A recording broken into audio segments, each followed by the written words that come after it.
오늘 0시 기준으로 발표될 신규 확진자는 15,000명 정도가 될 걸로 보입니다. 오미크론 변이 영향으로 신규 확진자가 빠르게 늘자 정부가 일정을 앞당겨 오미크론 대응 체계를 모레부터 전국에 시행하기로 했습니다. 미국 중앙은행인 연방준비제도가 이틀간의 연방공개시장위원회 FOMC 회의를 마치고 현행 제로금리를 동결한다고 발표했습니다. 오는 3월 인상할 수 있다는 뜻을 시사했는데 뉴욕 증시는 연준 발표 이후에도 상승세를 이어가다 하락 반전했습니다. 오늘부터 중대재해처벌법이 시행됩니다. 상시근로자 5인 이상 사업장에서 노동자가 작업 중에 숨지거나 다치면 사업주나 경영 책임자가 처벌을 받게 됩니다.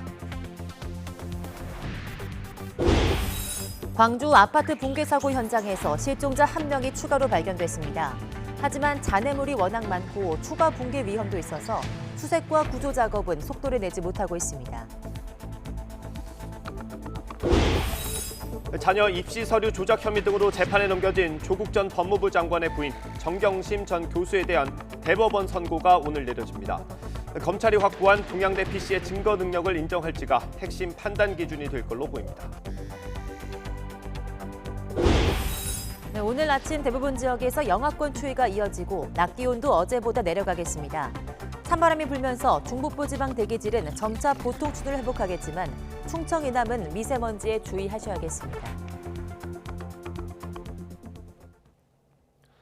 시청자 여러분 안녕하십니까? 네, 1월 27일 굿모닝 YTN 시작합니다. 네, 코로나19 하루 확진자가 10,000명을 넘은 지 하루 만에 오늘은 15,000명대를 넘어설 가능성이 높아 보입니다. 정부는 새로운 진단검사 체계를 모레부터 전국에 확대하기로 했습니다. 보도에 이승윤 기자입니다.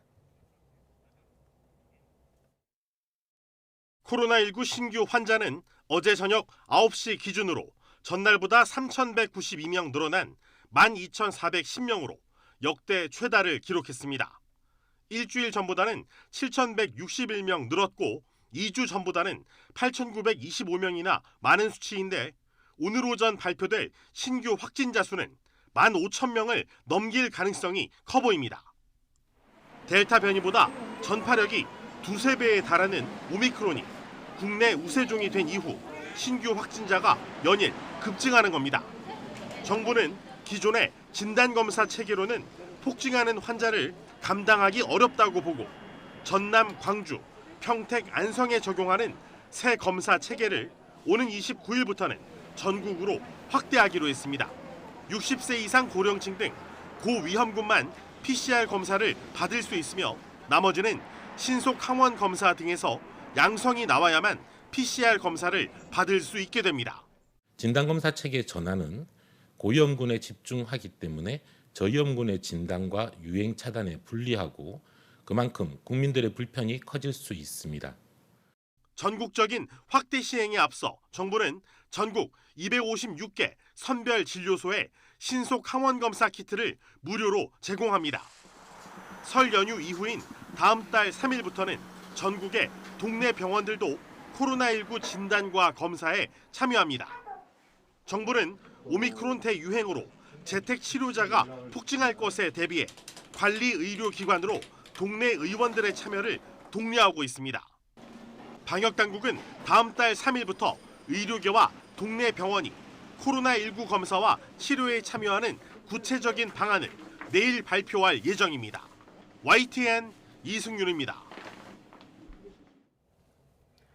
지금 같은 속도로 감염이 확산하면 격리자도 급증할 수밖에 없습니다. 네, 사회 필수 기능을 유지하기 위한 대비책 마련이 시급합니다. 이영원 기자입니다.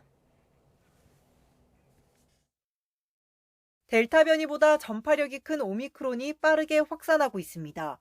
우세종이 되기까지 불과 8주로 14주가 걸린 델타를 압도하고 있습니다. 10,000명대 확진자 급증으로 전파로 인한 추가 환자와 밀접 접촉자도 늘 수밖에 없습니다. 확진자가 늘어나는 거에 비례해서 밀접 접촉자 또는 동거인들의 자가격리 환자가 굉장히 많이 늘어날 수밖에 없습니다. 사회적으로 필수 기능이 마비될 상황도 있을 수가 있기 때문에 재택치료 환자와 밀접 접촉자 등 격리자가 늘어날 것에 대비해 정부는 격리 기간을 단축했습니다. 접종 완료자가 확진되면 기존 10일에서 7일로, 밀접 접촉자로 분류되면 격리 없이 건강 상태를 지켜보는 수동 감시를 합니다. 접종 완료를 하지 않았다면 확진때 10일, 밀접 접촉일 때도 7일을 격리합니다.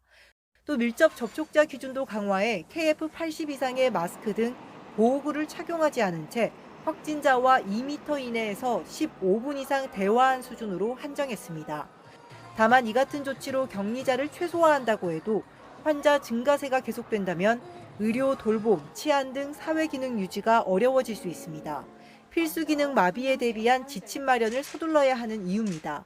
검사나 혹은 일시 격리 부분들을 어떻게 처리할 것인지, 임시 동원할 수 있는 다른 대체 인력들을 어떻게 강구해 놓을 것인지 등등을 미리 사전에 준비해서 필수 기능 유지에 차질이 없게.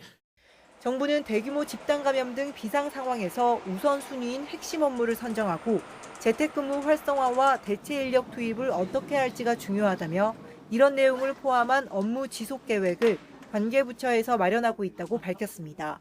YTN 이영훈입니다. 방역당국은 지금의 유행 상황이 델타 때와는 다르다고 판단하고 있습니다.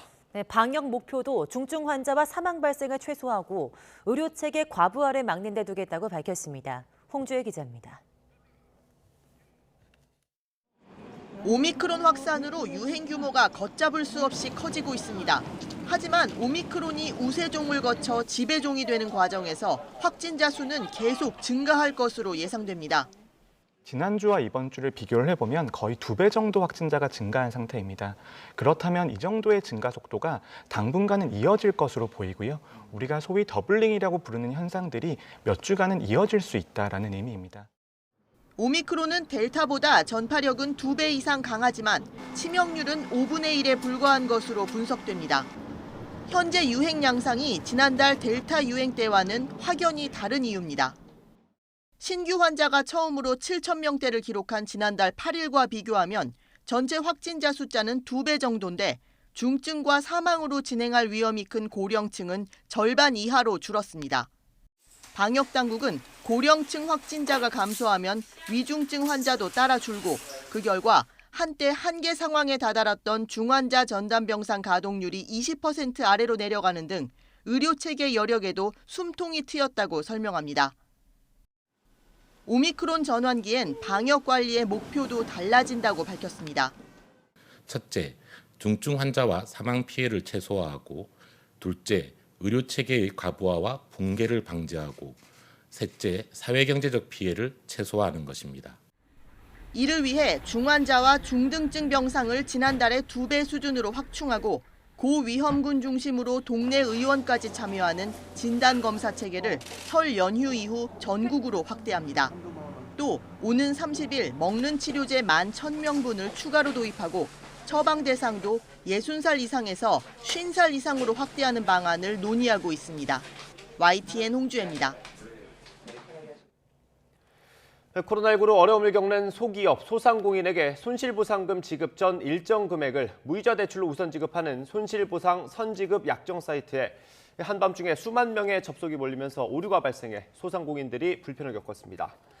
어젯밤 11시쯤 소상공인시장진흥공단이 운영하는 소상공인 손실보상 선지급 약정 사이트에 5만여 명이 넘게 몰리면서 신청자들은 1시간 이상씩 대기해야 했습니다. 또 자기 순번이 돌아와 약정을 완료하려고 하면 에러가 발생해 다시 대기를 하는 불편을 겪는 신청자들도 있었습니다. 네, 정부가 코로나19 오미크론 확산에 대응해서 전국 선별진료소에서 신속 항원 검사를 도입하지만 확진자를 가려내는 민감도가 크게 떨어져 자칫 감염을 더 키우는 게 아니냐는 우려의 목소리가 높습니다. 대한진단검사의학회는 확진자가 폭증하는 상황에서 성능이 우수하지 못한 신속 항원 검사가 아닌 PCR 검사를 더 적극적으로 시행해야 한다며 신속 항원 검사 확대 방침에 반대 입장을 밝혔습니다. 현직 경찰관이 영업시간 제한 조치 이후 노래방에서 술을 마시다가 적발됐습니다. 경기 부천 원미경찰서는 지난 20일 감염병 예방법을 위반한 혐의로 인천 서부경찰서 소속 50대 A경위와 지인 2명, 노래방 업주 B씨를 적발했습니다. A경위 일행은 지난 22일 밤 9시 반쯤 부천시 상동 노래방에서 방역수칙을 어기고 술을 마신 혐의를 받고 있습니다. 지난주 전 세계에서 2,100만 명 이상이 새로 감염돼 최다를 기록한 걸로 나타났습니다. 하지만 확진자 증가율은 계속 줄어들고 있습니다. 보도에 이동환 기자입니다. 세계보건기구 WHO는 지난주 전 세계에서 2,136만 명의 코로나19 신규 확진자가 보고됐다고 밝혔습니다. 주간 단위 집계로는 지금까지 가장 많은 숫자입니다. 프랑스에서 현지 시간 25일 하루 사이 50만 명이 넘는 확진자가 나오면서 전례 없는 기록을 세웠습니다. 오미크론 변이 비중이 96%로 유럽에서 가장 많은 확진자가 발생하고 있습니다. 독일도 하루 신규 확진자가 16만 명을 넘어서면서 사상 최다를 기록했습니다. 지난 14일 73%였던 오미크론 변이의 비중은 91%까지 늘었습니다. 유럽에서 가장 먼저 백신 접종을 의무화한 오스트리아도 하루 신규 확진자가 3만 명을 넘기며 최다 기록을 갱신했지만 확산세가 당분간 이어질 것으로 내다보고 있습니다. Wir werden im Rahmen der Prognose in den nächsten 14 Tagen den Höhepunkt der Omikron-Welle in Österreich sehen. WHO는 이처럼 신규 확진자 수가 계속 늘고 있지만 증가율은 줄어들고 있다고 밝혔습니다. 4주 전에는 전주 대비 신규 확진자 증가율이 71%였지만 3주 전에는 55%, 2주 전에는 20%, 지난주에는 5%로 계속 줄어들고 있습니다. 또 2주 전에는 아프리카 지역만 전주 대비 확진자가 줄었지만 지난주에는 아프리카의 신규 확진자 수가 전주 대비 31% 감소한 데 이어 미주 지역도 10% 줄었다고 밝혔습니다. 그 밖의 지역은 모두 확진자가 늘었는데 증가율로 보면 동지 중에 39%, 동남아시아 36%, 유럽 13%의 순입니다. YTN 이동원입니다. 네, 이어서 정치권 소식입니다. 더불어민주당 이재명 후보가 네거티브 중단을 선언했습니다. 또 정파를 가리지 않는 역대 가장 젊은 내각 구상도 밝혔습니다. 연일 쇄신 메시지를 통해 중도층을 겨냥하는 걸로 보이는데 주 4.5일제 도입을 골자로 한 노동 공약도 함께 늘어났습니다. 김태민 기자의 보도입니다. 이재명 후보가 이른 아침 당사에서 예정이 없던 기자회견을 자처했습니다. 역대급 비호감대 선이란 일각의 지적에 사과하며 앞으로 일체의 네거티브 공세를 멈추겠다고 선언했습니다. 네거티브를 확실하게 중단하고 오로지 민생, 미래, 국민들의 삶에 대해서만 말씀드리겠습니다. 야당도 동참해 주십시오. 정파에 구애받지 않고 능력 있는 30, 40대 장관을 적극 기용해 역대 가장 젊은 국민 내각을 구성하겠다고도 약속했습니다. 총리 국민추천제 등 제3지대 후보와의 연합을 염두에 둔 정부 운영 계획을 일부 공개하기도 했습니다. 구체적 방안으로 제가 생각하고 있는 것은 일단 총리에 대해서 국민과 우리 국회 추천을 받는 방안도 저희가 하나의 방안이 될 수 있다고 판단합니다. 측근 의원들의 백이종군 선언과 송영길 대표의 차기 총선 불출마 선언에 이어 쇄신의 강도를 한층 높인 건데 중도층 공략에 초점을 맞춘 모습입니다. 이와 함께 노동 공약도 발표했습니다. 핵심은 주 4.5일제 도입 추진, 시범 사업으로 추진하되 선도 기업에는 다양한 방식의 인센티브를 주겠다고 약속했습니다. 논쟁이 많은 일이긴 하지만 주 4.5일제 도입을 위한 사회적 대화를 시작하겠습니다. 그리고 단계적 도입을 위한 시범사업도 추진하겠습니다. 이 후보는 경기 전역으로 훑는 민생 순회 일정을 하루 줄이는 대신 이낙연 전 대표와 광주로 내려가 지지를 호소할 예정입니다. 광주 지역 공약을 발표하는 동시에 붕괴 사고 현장을 찾아 실종자 가족을 위로하고 산업 안전을 강조한다는 방침입니다. 대선 민심의 최대 분수령인 설 연휴를 앞두고 지지율 정체에서 벗어나기 위해 중도층과 전통적 지지층을 동시에 공략하며 그야말로 총력전에 나선 겁니다. 위기 때마다 승부사 기질을 발휘해온 이재명 후보가 추가로 어떤 혁신 카드를 내놓을지도 주목됩니다. YTN 김태민입니다. 국민의힘 윤석열 후보는 당내 인사들에게 더 낮은 자세로 임해달라고 주문했습니다. 네거티브를 중단하자는 상대 후보 제안에는 검증은 국민의 권리라고 일축했습니다. 배우자 김건희 씨 통화 녹음에 대한 사과문 발표를 놓고는 고민이 깊어지고 있습니다. 이경국 기자입니다. 국민의힘 윤석열 후보는 소속 국회의원들과 전국 당협위원장들을 한자리에 모았습니다. 민심의 최대 분수령인 설 연휴 전 내부 결속을 더 공고히 한다는 취지입니다. 윤 후보는 한 사람 한 사람이 윤석열이 돼 삶의 현장을 누벼달라고 당부했습니다. 윤석열은 정직한 사람이다. 한 입으로 두 말하지 않는다 하는 말씀을 전국 곳곳에 계신 국민들께 꼭 전해주시기를 부탁드리겠습니다. 특히 아직 마음을 정하지 못한 국민이 많다며 더 낮은 자세로 임해야 한다고 강조했습니다. 더 많이 변하기를 기대하고 계십니다. 국민의 삶을 더 살뜰히 챙기길 원하고 계십니다. 그래야 하지 않겠습니까, 여러분? 이준석 대표도 과거 당내 갈등을 사과하며 원팀 정신에 발을 맞췄습니다. 당내의 갈등 상황 또는 여러 가지 오해를 살 수 있던 상황이 돼가지고 당원 여러분과 우리 당협위원장들께 제가 당대표로서 죄송했다는 말씀 올리고 싶습니다. 윤석열 후보와 홍준표 의원 사이에 갈등으로 고심하던 최재형 전 감사원장도 가교 역할을 하겠다며 상임 고문으로 합류했습니다. 지지율 상승세를 탔다고 본 윤 후보는 민주당 이재명 후보를 향해서도 날을 세웠습니다. 매번 말을 바꾸며 국민을 속이고 있다고 비판한 데 이어 네거티브 공세 중단 제안에도 긍정적이긴 하지만 이미 수도 없이 하지 않았느냐며 검증의 권리를 내세웠습니다. 합리적이고 합당한 근거가 있는 거에 의해서 국민이 정부 최고의 의사결정권자가 될 후보에 대해서 또 검증하는 것을 국민의 권리라고 보고 설 연휴 전에 내놓으려 했던 배우자 김건희 씨의 7시간 통화 녹음에 대한 사과 입장문은 시기를 다시 조율하고 있습니다. 산발적인 녹음 내용 공개가 이어지면서 일단 상황을 더 지켜본 뒤 발표 시기를 결정한다는 방침입니다. YTN 이경국입니다. 국회에선 여야가 상대 대선 후보를 향한 의혹을 제기하면서 대리전이 벌어졌습니다. 민주당은 김건희 씨를 둘러싼 의혹을 공략했고 국민의힘은 대장동 의혹과 성남FC 사건을 파고들었습니다. 송재인 기자의 보도입니다.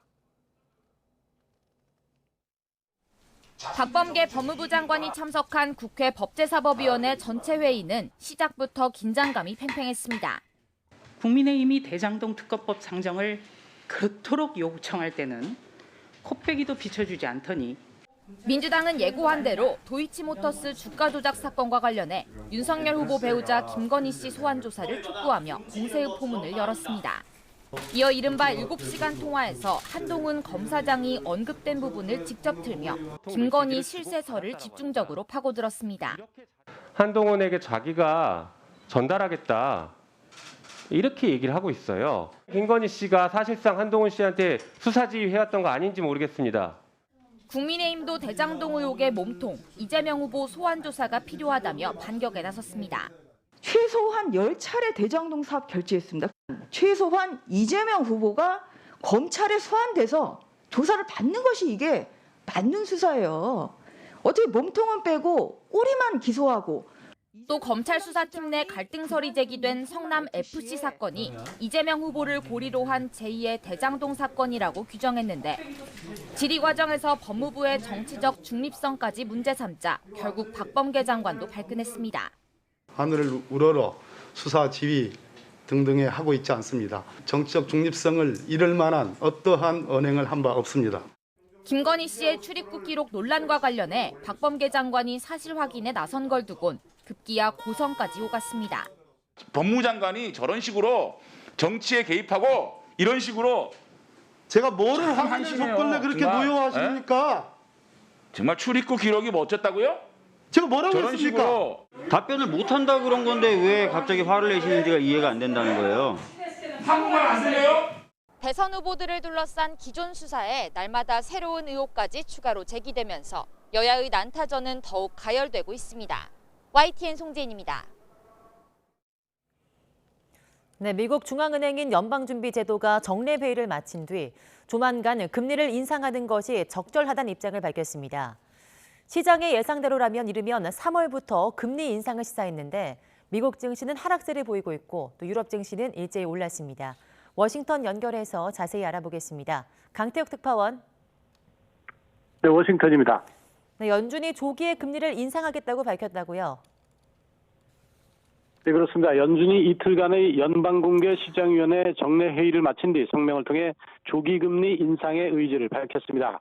미국 연방금리를 현 수준으로 유지하지만 고용 상황 개선과 지속적인 인플레이션을 감안해 조만간 금리를 인상하겠다고 말했습니다. 연준은 인플레이션이 2%를 웃돌고 강력한 노동시장 탓에 금리의 목표 범위를 올리는 것이 곧 적절해질 것으로 예상한다고 설명했습니다. 이에 따라 당장의 기준금리는 제로금리 수준인 현재의 0에서 0.25%가 유지됩니다. 이 같은 연준의 발표에 대해 CNBC 방송은 3월에 기준금리가 인상될 것으로 예상했고 AP통신은 이르면 3월 금리 인상이라고 해석했습니다. 연준은 또 현재 진행 중인 자산 매입 축소는 기존 방침을 유지하기로 했습니다. 지난달 회의에서 지난 11월과 12월에 각각 150억 달러씩 축소해왔던 자산 매입 규모를 이번 달부터 2배인 300억 달러로 늘리기로 한 것을 유지해 3월에 마무리한다는 계획입니다. 네, 시장의 반응은 어떻습니까? 미국과 유럽 증시의 결과가 혼조 양상이죠. 네, 그렇습니다. 미국 뉴욕 증시는 아직 마감되지 않았는데요. 시작과 함께 연준 회의에 대한 기대감으로 상승 출발했습니다. 이어 상승세 속에 등락을 거듭했는데요. 연준의 발표 이후 이곳 시각으로 오후 3시를 넘어서면서 하락 반전했습니다. 3시 15분 현재 다우지수는 어제보다 0.63%, S&P 500 지수는 0.68%, 나스닥 지수는 0.47% 하락한 채 거래가 이루어지고 있습니다. 유럽 주요국 증시는 일제히 상승했습니다. 영국 런던 증시의 FTSE 100 지수는 전 거래일보다 1.33% 상승했고 프랑스 파리 증시의 CAC 40 지수는 2.11%, 독일 프랑크푸르트 증시의 닥스 30 지수는 2.22% 오른 채 마감했습니다.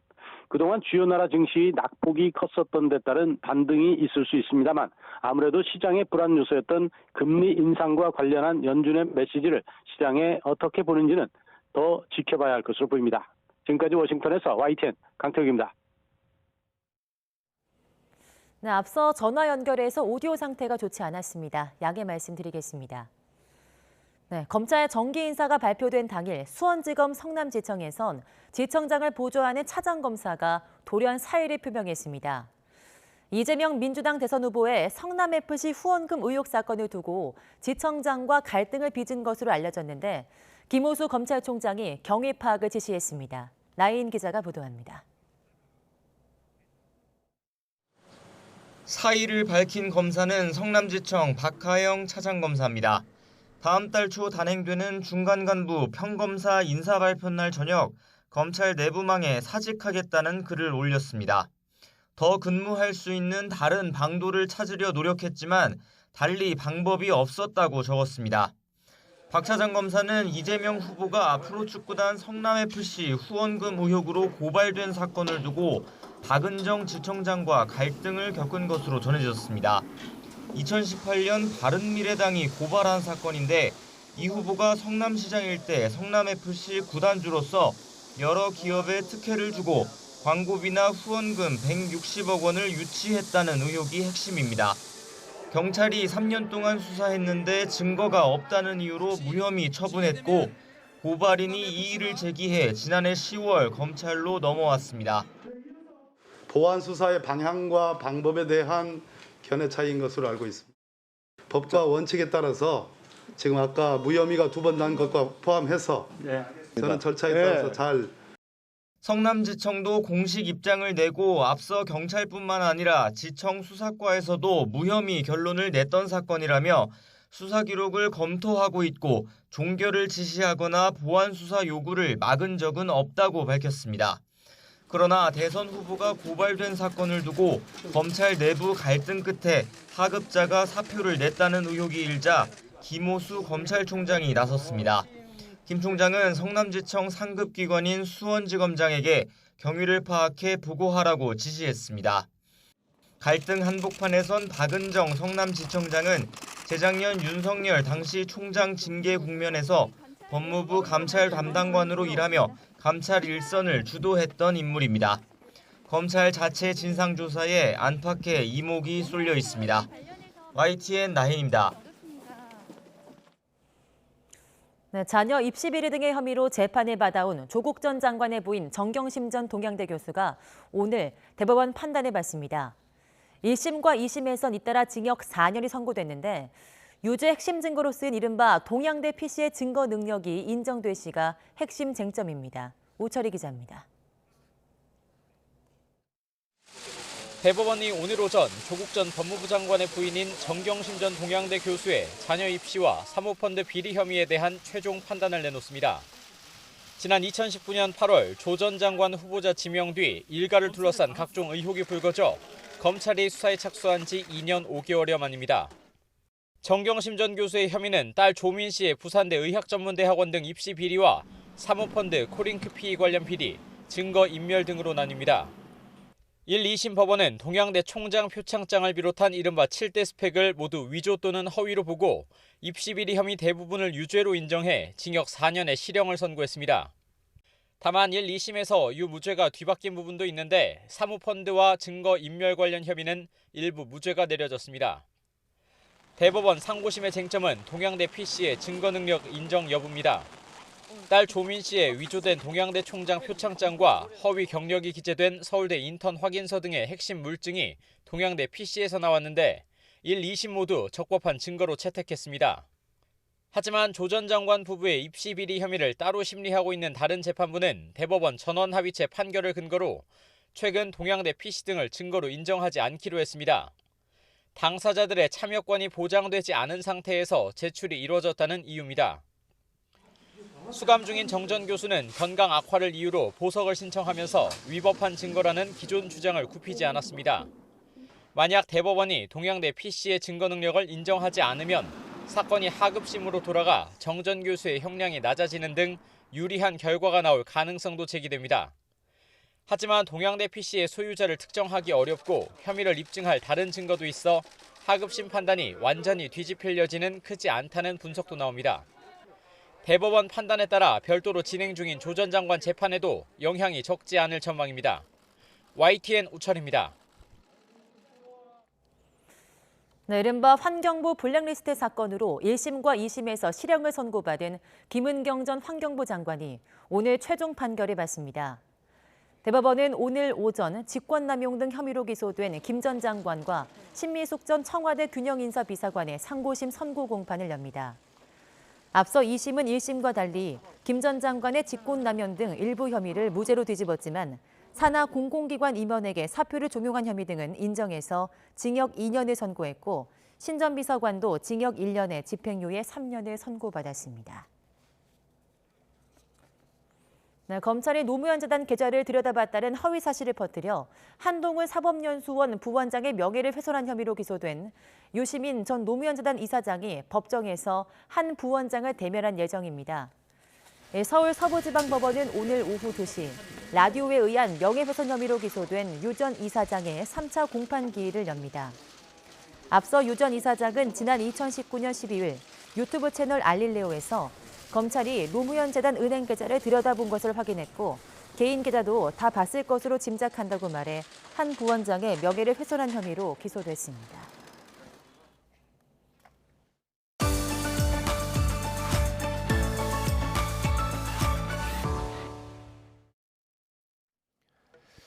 우크라이나를 둘러싸고 러시아와 서방 간의 위기가 고조되는 가운데 미국이 F-15 전투기를 에스토니아에 배치했습니다. 나토 공군사령부는 상공 치안 유지 작전에 더해 다른 회원국과 발트해 연안에서 공대공, 지대공 훈련을 할 계획이라고 밝혔습니다. 에스토니아와 라트비아, 리투아니아 등 발트 3국은 한때 구소련에 의해 통치됐지만 이제는 나토 동맹국이자 EU 회원국입니다. 우크라이나 사태 등으로 브렌트유 가격이 7년여 만에 처음으로 배럴당 90달러를 넘었습니다. 현재 시각 26일 런던 IC 선물거래소에서 3월 물 브렌트유가 한때 배럴당 90.02달러를 기록했다고 로이터와 AFP 통신 등이 보도했습니다. 이는 지난 2014년 10월 13일 이후 최고가입니다. 광주 신축 아파트 붕괴 사고 현장에서 위치가 파악된 작업자를 구조하는 작업이 계속되고 있습니다.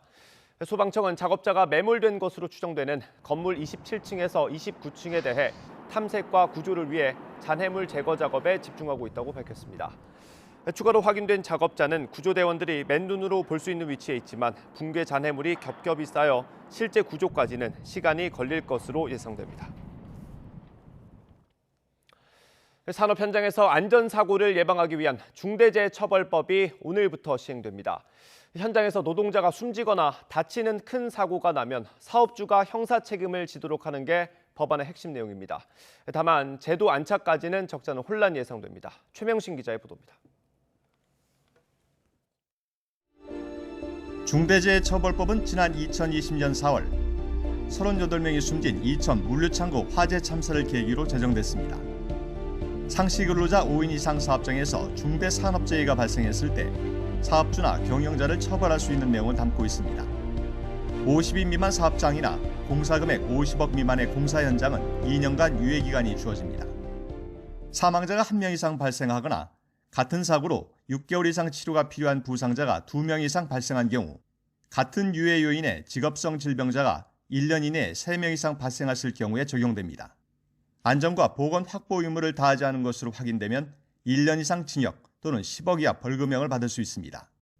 정부는 8개 지방노동청에 중대재해처벌법 전담수사부서를 신설하는 등 강력한 법 집행을 예고했습니다.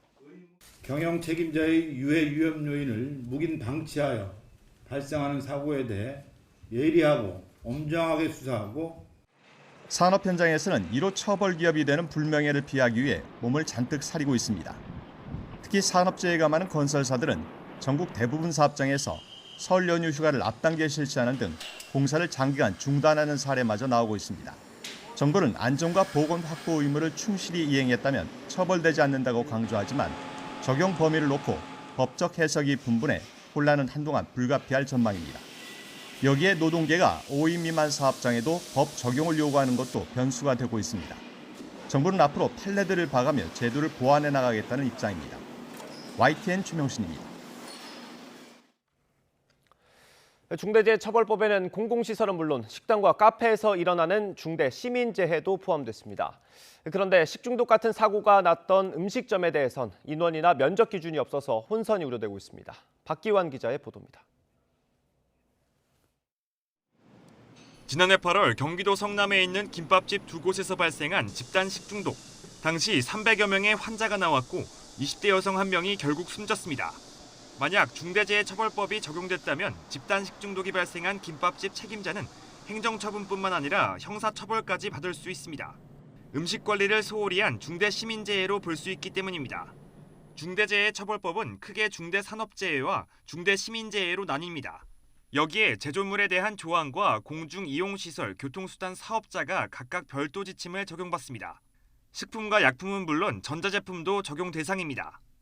이에 따라 제조물 생산 과정과 관리상의 결함으로 사망자가 나오거나 10명 이상의 부상 또는 환자가 나올 경우 사업자는 징역 1년 이상의 처벌을 받을 수 있습니다. 특히 제조물로 분류된 음식물에 대해선 사업장 인원 그리고 면적과 상관없이 모든 식당, 카페 사업주가 처벌받을 수 있습니다. 공중이용시설 시설물 쪽에 대해서는 면적 기준이 있고요. 원료 제조물에 대해서는 그냥 50인 이상 사업장에 대해서만 적용하도록 되겠습니다. 이에 따라 철저한 안전 보건 관리가 필요한 상황인데 정작 대부분의 자영업자들은 관련 사실을 새까맣게 모르고 있습니다. 중대재해처벌법 식당도 적용되는 거 혹시 들으셨을까요? 처음입니다. 들어보지 못했어요. 또 식당은 물론 키즈카페나 운동시설에서 일정 면적 이상의 사업장이라면 시설물을 관리하지 못해 일어난 사고에 대해서도 별도로 책임져야 합니다. 보상 문제만이 아니라 형사처벌까지 받을 수 있는데도 이렇다 할 기준이 없어 준비도 막막합니다. 보험적으로 어느 정도 이런 게 해당이 될 수 있을지 알아보고는 있어요. 갑작스럽게 또 시작이 되니까 애매는 하고 또 대처하는 것도 솔직히 어떻게 될지 좀 막막은 해요. 다만 50인 미만 사업장에 대해선 2년의 유예 기간이 주어졌습니다. 이 기간 적용 범위를 한정해 명확한 기준을 만들어야 자영업자들이 피해를 막을 수 있다는 지적이 나옵니다. 시행 의무라는 게 매우 추상적입니다. 그래서 인력은 어디까지 배치를 해야 되는지, 예산을 어느 정도까지 써야 되는지 이런 부분에 대해서 모호한 부분이 많습니다. 5인 미만 사업장의 경우도 대기업과 마찬가지의 안전보건관리 체계를 수립하고 이행해야 됩니다. 대규모 인명피해를 낸 가습기 살균제 사건 등이 되풀이되지 않도록 하기 위해 시행된 중대시민재해 관련법. 오히려 실효성이 떨어지거나 남용돼 M1 피해자가 나오지 않도록 섬세한 정책 조정이 필요해 보입니다. YTN 박지환입니다. 네, 서울 망원동에 있는 한 아파트에서 불이 나 한밤에 주민들 수십 명이 대피했습니다. 인천에서는 음주운전자가 맞은편에 멈춰 서 있던 차를 들이받는 사고가 났습니다. 밤사이 사건 사고 소식 김주환 기자가 보도합니다. 아파트 창문 사이로 시뻘건 불길과 검은 매연이 솟구쳐 나옵니다.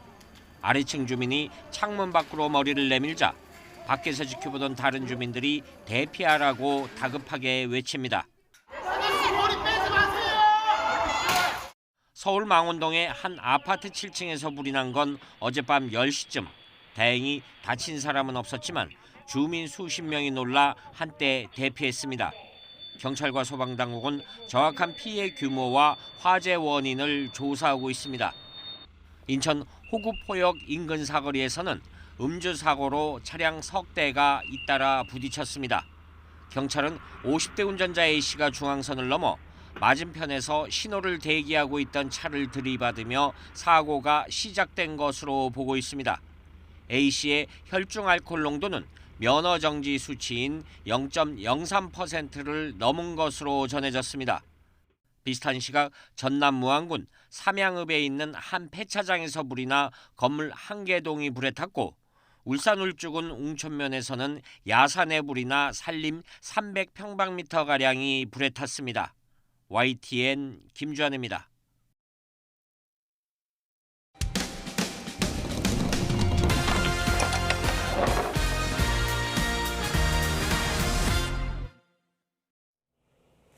네, 고려시대부터 전해 내려온 국가 보물에 언제부턴가 금이 가기 시작해 보수가 시급하다는 제보가 들어왔습니다. 과거에 문화재 옆에서 도로 공사를 한 게 원인으로 지목됐는데 서울시가 전문가 의견 수렴도 없이 공사를 진행한 것으로 드러나 논란이 일고 있습니다. 제보는 Y 이준엽 기자가 취재했습니다. 단정한 이목구비에 자애로운 미소. 서울 성북동 안암산 바위에 5m 높이로 새겨져 700년 이상을 지켜왔습니다. 지난 2014년 국가 보물로 승격된 보타사 마애보살 좌상입니다. 그런데 곳곳에 흉진 모습이 눈에 밟힙니다. 석불 턱선과 목을 비롯해 수십 군데의 금이가 얼룩덜룩 보수한 모습입니다. 계속 생겨나는 균열에 문화재 전문가들이 직접 원인 파악에 나섰습니다. 주범으로 지목된 건 마애불 뒤편에 8m 정도 거리에 있는 2차선 도로. 문화재청과 서울시 예산을 지원받아 전문가 10여 명이 조사한 보고서에서는 지난 1999년 해당 도로를 확장하는 공사를 한 뒤 석불에 금이 가기 시작한 거로 분석했습니다. 예전엔 도로가 마애불이 새겨진 안반 위를 지났는데 점차 바위를 파고들고 있다는 의혹도 제기됐습니다. 도로 확장 공사 뒤 안반에 균열이 생겨 차량이 지날 때마다 마애불이 충격을 받는다는 겁니다. 그래서 아카시아 꽃도 따먹고 뭐 등등 친구들하고 좋은 추억이 있는 도로가 잘리면서 그 추억도 함께 없어진 것 같아서 안타깝습니다. 당시 서울시가 도로 공사를 진행한 게 문화재보호법 위반이라는 지적도 나옵니다. 공사 지역이 문화재 보호구역인데도 문화재위원들의 의견조차 수렴하지 않은 것으로 드러난 겁니다.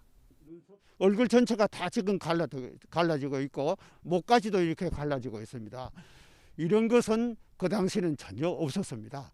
있을 수가 없는 사실입니다. 다른 상해는 거의 없습니다. 문화재보호법은 서울시 지정문화재의 현상을 변경하거나 보존에 영향을 미칠 수 있을 때는 시장 허가를 받도록 규정하고 있습니다. 하지만 서울시는 도로공사와 관련한 구체적인 시행규칙이 2001년에야 제정돼 당시엔 위법이 아니었다고 주장합니다. 또 1960년대부터 비포장도로가 존재했고 항공사진이나 공사 기록을 봐도 지난 1999년 안반을 절단한 흔적은 찾을 수 없다고 설명했습니다. 건설공사 시 문화재보호 조항이 없었습니다. 저희 심의 안 거치고 가능했던 걸로 알고 있고요. 책임 공방을 거치는 동안에도 금이 가고 균열이 커지는 보물을 보면서 매일 예불을 드리는 보타사 측은 애가 타는 상황. 크게 울림이 크게 올 때마다 내 가슴이 이게 막 울리는 것 같은 거예요. 1000년 동안 내려온 우리 그 보물부처님을 후손으로서 잘 못 지킨 그 죄송함이 너무 크고. 지난해 문화재 보수를 위한 예산이 신청돼 서울시와 문화재청이 심사 중인 가운데 본격적인 보수 작업이 진행되려면 좀 더 시간이 걸릴 것으로 보입니다. YTN 이준엽입니다.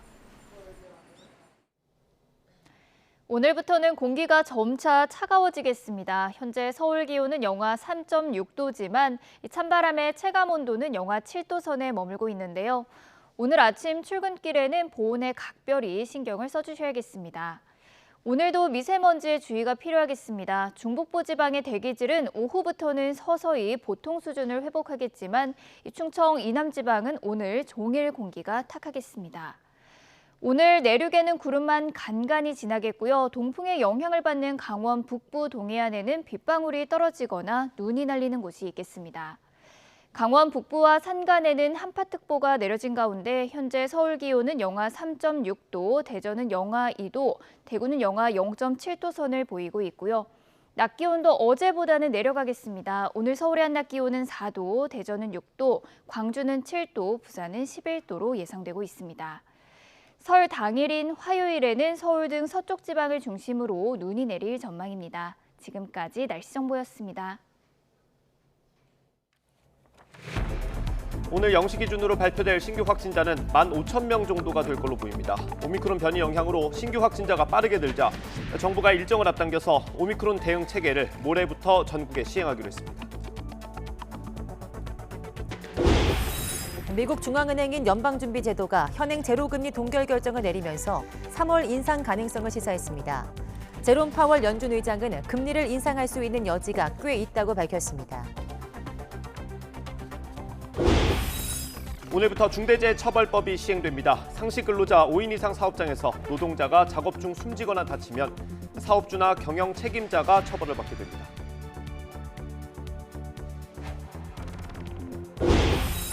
민주당 이재명, 국민의힘 윤석열 두 대선 후보만 참여하는 TV토론이 법원 결정으로 무산됐습니다. 대신 정의당 심상정, 국민의당 안철수 후보까지 참여하는 사자토론이 설 연휴 중이나 직후에 열릴 것으로 보입니다.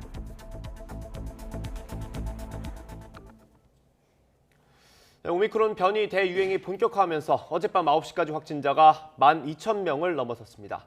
어제 0시부터 밤 9시까지 전국 17개 시도에서 모두 12,410명이 양성 판정을 받았습니다. 기존 최다 수치인 그제 9,218명보다 3,192명이 증가하면서 사흘 연속 최다 기록을 경신했습니다. 이런 추세로 볼 때 오늘 발표될 신규 확진자 수는 조금 더 늘어서 15,000명을 넘길 가능성이 커 보입니다. 수도권에서는 요양원과 술집까지 장소를 가리지 않고 집단 감염이 속출하고 있습니다. 설 연휴를 보낸 이후 하루 확진자가 3만 명까지 증가할 수 있다는 우려도 나오고 있습니다. 윤혜리 기자가 보도합니다. 경기도 파주에 있는 식품 공장입니다. 평소 화물차들이 바쁘게 오가며 물건을 실어 나갈 시간이지만 오가는 직원은 보이지 않고 정적이 감돕니다. 지난 22일 확진자가 나온 이후 60여 명이 줄줄이 감염되면서 공장이 가동을 멈췄습니다. 생산 중단하고 전원 보건소로 가서 전원 검사 마친 다음에 하루에 거의 1억 이상 손해를 보고 있어요. 경기도 평택에 있는 요양원도 사정은 비슷합니다. 문이 굳게 잠긴 이곳에서는 최근 입소자와 직원들이 70명 넘게 잇따라 확진됐습니다. 확진자들은 인근 감염병 전담 요양병원으로 옮겨졌고 음성 판정을 받은 어르신들과 직원들도 요양원에서 자가격리에 들어갔습니다. 감염 사태는 확진된 요양원 직원이 사는 인근 마을로까지 불똥이 튀면서 주민들은 불안에 떨고 있습니다. 이 동네 바로 집 앞이다 보니까 걸릴까 봐 굉장히 걱정되죠. 이 밖에 경기도 시흥에서는 경찰서에 근무하는 직원 30여 명이 확진 판정을 받았고 서울에서도 신림동 술집 한 곳에서 시작된 감염이 80여 명 확진 사태로 번지는 등 수도권 곳곳에서 집단 감염이 속출하고 있습니다. 델타 변이의 2배 이상 달하는 전파력을 지닌 오미크론 변이가 우세종으로 자리 잡으면서 신규 확진자는 처음으로 10,000명을 훌쩍 넘긴 상황. 여기에 인구 이동이 많은 설 연휴를 앞둔 만큼 다음 달엔 하루 확진자가 3만 명 수준까지 폭증할 수 있다는 전망도 나오고 있습니다. YTN 윤혜리입니다.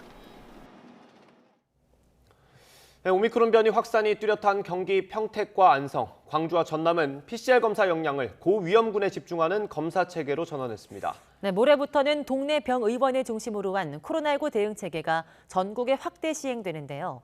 앞으로 달라지는 검사 방식, 황보혜경 기자가 전해드립니다. 그동안 코로나19 의심 증상을 보일 경우 선별진료소에 가서 PCR 검사를 받아왔는데요.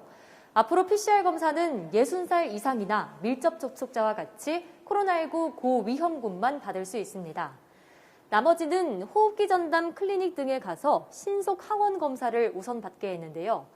이곳 클리닉은 일반 진료실과 층을 분리해서 검사를 실시하고 통로를 2개로 나눠서 검사자와 의료진 동선을 겹치지 않게 했습니다. 신속 항원 검사는 PCR 검사와 마찬가지로 의료진이 코 속에 면봉을 넣어 검체를 채취합니다. 면봉을 추출 용액에 넣고 용액을 키트에 떨어뜨리면 몇 분 뒤 곧바로 결과가 나옵니다. 한 줄이면 음성이지만 양성을 의미하는 2줄이 나오면 즉시 PCR 검사를 받아야 합니다. 시민들은 검사 결과를 빨리 알 수 있다는 점은 긍정적이지만 정확성은 의문이라고 말합니다. 빨리 나온다는 것 자체는 다른 사람들한테도 이렇게 내가 조금 더 거리두기나 이런 걸 실천할 수가 있어서 좋다고 생각합니다. 정확성도에서 좀 떨어지는 것 같아서 의료진들은 코로나19로 인한 의료체계 과부하를 막기 위해 필요한 조치라면서도 부족한 인력과 주변의 시선은 극복해야 할 과제라고 지적했습니다. 인력 지원을 해줬으면 좋겠는데 검사하는 자체도 상당히 이 주변에서는 곱지 않은 시선도 없지 않아 있기 때문에 그런 부분을 좀 불식시켜야 되지 않느냐. 오미크론 우세화로 확진자가 급증하며 동네 병의원 중심 코로나19 대응체계 전환이 불가피한 상황. 다만 전국 호흡기 전담 클리닉 가운데 아직 코로나19 검체 채취 능력을 갖추지 못한 곳도 110여 곳에 달해 현장 혼선도 우려됩니다. YTN 황보혜경입니다. 세계보건기구 WHO는 지난주 코로나19 신규 확진자가 2,100만 명 넘게 보고됐지만 증가율은 계속해서 감소하고 있다고 밝혔습니다. 현재 시각 26일 WHO의 주간 역학 보고서를 보면 지난주 전 세계의 코로나19 확진자는 2,136만 2천여 명이 보고됐습니다. 전주 대비 5% 증가한 수치로 4주 전 71%였던 신규 확진자 증가율이 3주 전에는 55%, 2주 전에는 20%로 계속 줄어들고 있습니다. 감염이 폭발적으로 늘고 있는 일본에서는 검사를 받고 싶어도 받지 못하는 사람들이 속출하고 있습니다. 네, 도쿄의 경우 다음 달에는 주민 10명 가운데 1명이 밀접 접촉자가 될 거란 전망까지 나왔습니다. 도쿄에서 이경아 특파원이 보도합니다. 일본 도쿄 세타가야구. 코로나19 무료 검사 키트를 받으려는 사람들이 줄지어 서 있습니다.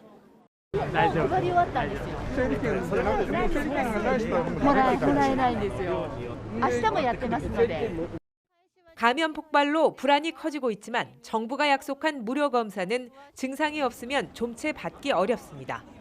이 때문에 지자체에서 검사 키트를 나눠주고 있지만 이 역시 크게 부족한 실정입니다. 5人家族なんですけど、3人分しかもらえなかった。子供の方の小学校でコロナが出てしまって、学級閉鎖になってしまったので、ちょっと確認した方がいいかなと思いまして。 기시다 일본 총리는 코로나 대책의 핵심 중 하나로 무료 검사 확대를 강조했습니다. 예상을 뛰어넘는 확산세가 이어지면서 검사 역시 폭증해 검사용 약품 등의 공급이 수요를 따라가지 못하고 있습니다. 地域によっては検査キットが手に入りづらくなっているとの声も聞いています。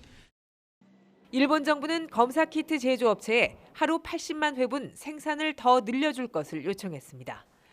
감염은 어디가 정점일지 예측이 어려울 정도로 늘고 있습니다.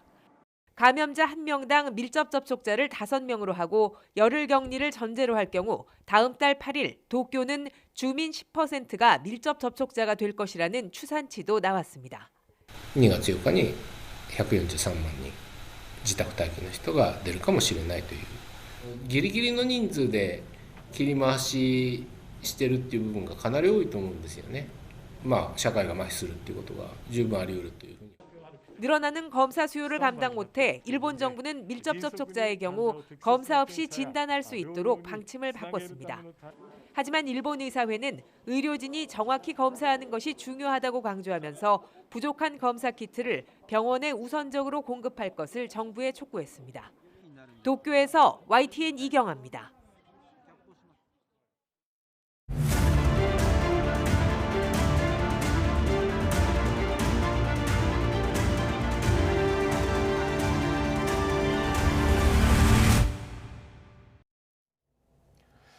오미크론 여파로 확진자가 폭증하는 최근 상황에서 반드시 짚고 넘어가야 할 게 있습니다. 네, 대유행이 올 때마다 되풀이됐고 이번에도 예외가 아닌 병상 부족 문제입니다. 팬데믹 2년을 돌아보는 연속 보도, 구한석 기자입니다. 지난해 말 단계적 일상 회복과 델타 변이가 맞물리면서 코로나19 환자가 공공병원으로 밀려들었습니다. 11월 말, 12월 접어들어서 3차 병원의 전원이 저희 안 되고 있습니다. 중증 환자 병상이 지금 부족해서 저희가 지금 옮기는 환자분도 그 상급 병원 환자 전원을 예정을 했었는데 순서가 4번째였어요. 근데 지금 다시 안 된다고 연락이 온 거죠. 그래서 보류가 됐습니다. 도와드릴까요? 위에서부터 아래까지 쭉 다 양쪽 폐하에 전체적으로 다 코로나 바이러스로 인한 폐렴이 쫙 퍼져 있는 상태이십니다. 상당히 안 좋으신 상태예요. 지금. 아마 집에서 많이 좀 참으시다가 오신 것 같은데 마음 같아서는 바로 오시고 싶었겠지만 이제 그게 지금 안 되는 상황이잖아요. 목적지가 없는 부업차가 있는 거죠. 환자가 부르니까 가서 환자를 싣긴 했는데 받아주는 병원이 없으니까 뱅뱅뱅 도는 거예요. 네, 선생님 구급대원인데요. 요즘에 양수가 터졌다고 하시고 지금 진통 간격이 5분 정도 있으시다고 하시거든요. 5분마다. 저희 지금 코로나 양성 나와가지고 진료 못 보고 있어요. 진료가 아예 안 돼요? 네. 네, 선생님 구급대원인데요. 진통 간격이 5분 정도 된다고 하시거든요. 선생님, 저희 지금 수용이 안 돼요. 수용이 아예 안 돼요? 네. 네, 선생님 구급대원인데요. 9개월 된 임부시고요. 네, 저희 병실이 없어요, 지금. 아, 네, 알겠습니다.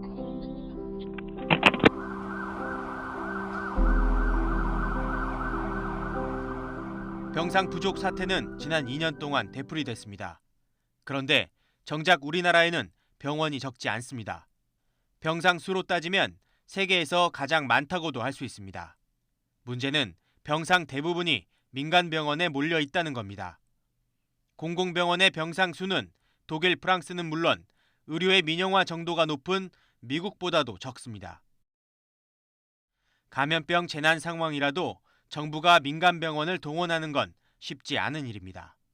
지금은 이제 정부가 급하니까 민간 병원들을 동원하기 위해서 어떤 이제 당근을 제시하는 게 이제 경제적인 인센티브를 그냥 콱콱 줘요.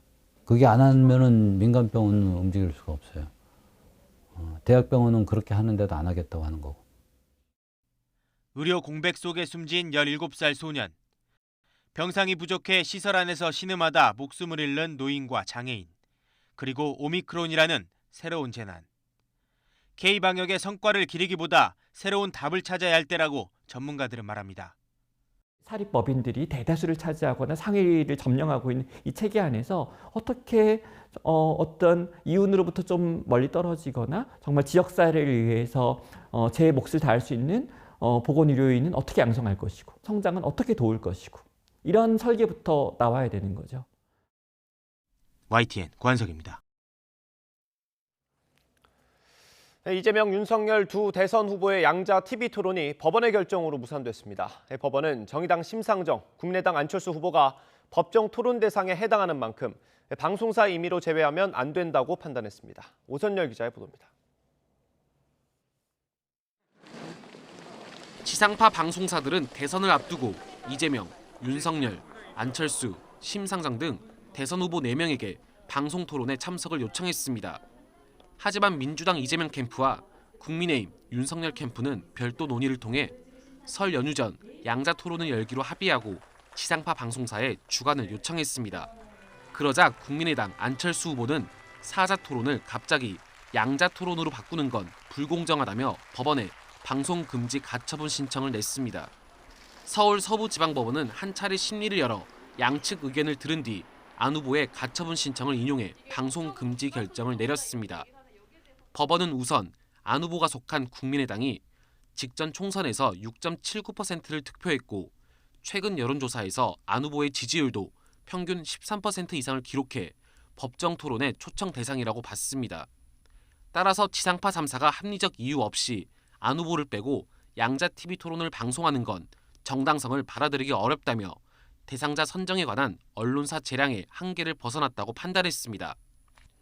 재판부는 이번 토론의 방송 날짜가 선거일로부터 불과 40일밖에 남지 않은 시점인데다 설 연휴 기간인 점 등을 보면 대통령 선거에 미치는 영향력이 매우 크다고 설명했습니다.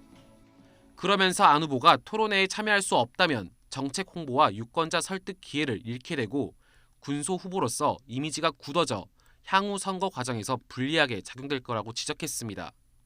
방송사들은 안 후보가 포함될 경우 국민의힘 측이 불참해 토론회가 무산될 수 있다고도 주장했지만 재판부는 선거 방송 준칙에는 토론에 응한 후보자들만으로 방송할 수 있게 규정돼 있다며 받아들이지 않았습니다.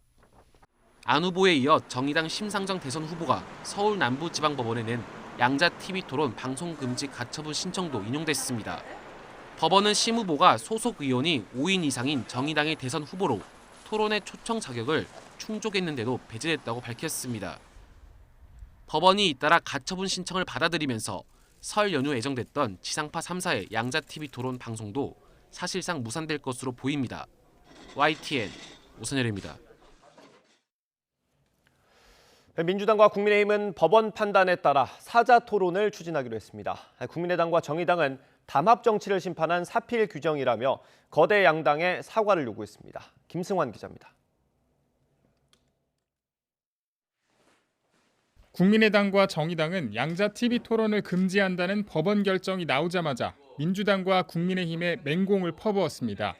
부당이득을 취하려는 거대 양당의 정치적 담합에 대해 법원이 심판을 내렸다는 겁니다.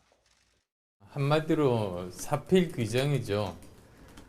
사실 기득권 정치의 담합 정치, 구태 정치가 국민들이 심판한 것을 법원이 발표한 것 아니겠습니까? 방송을 사유화하고 국민의 알 권리를 차단하려고 한 것에 사과하라고도 요구했습니다.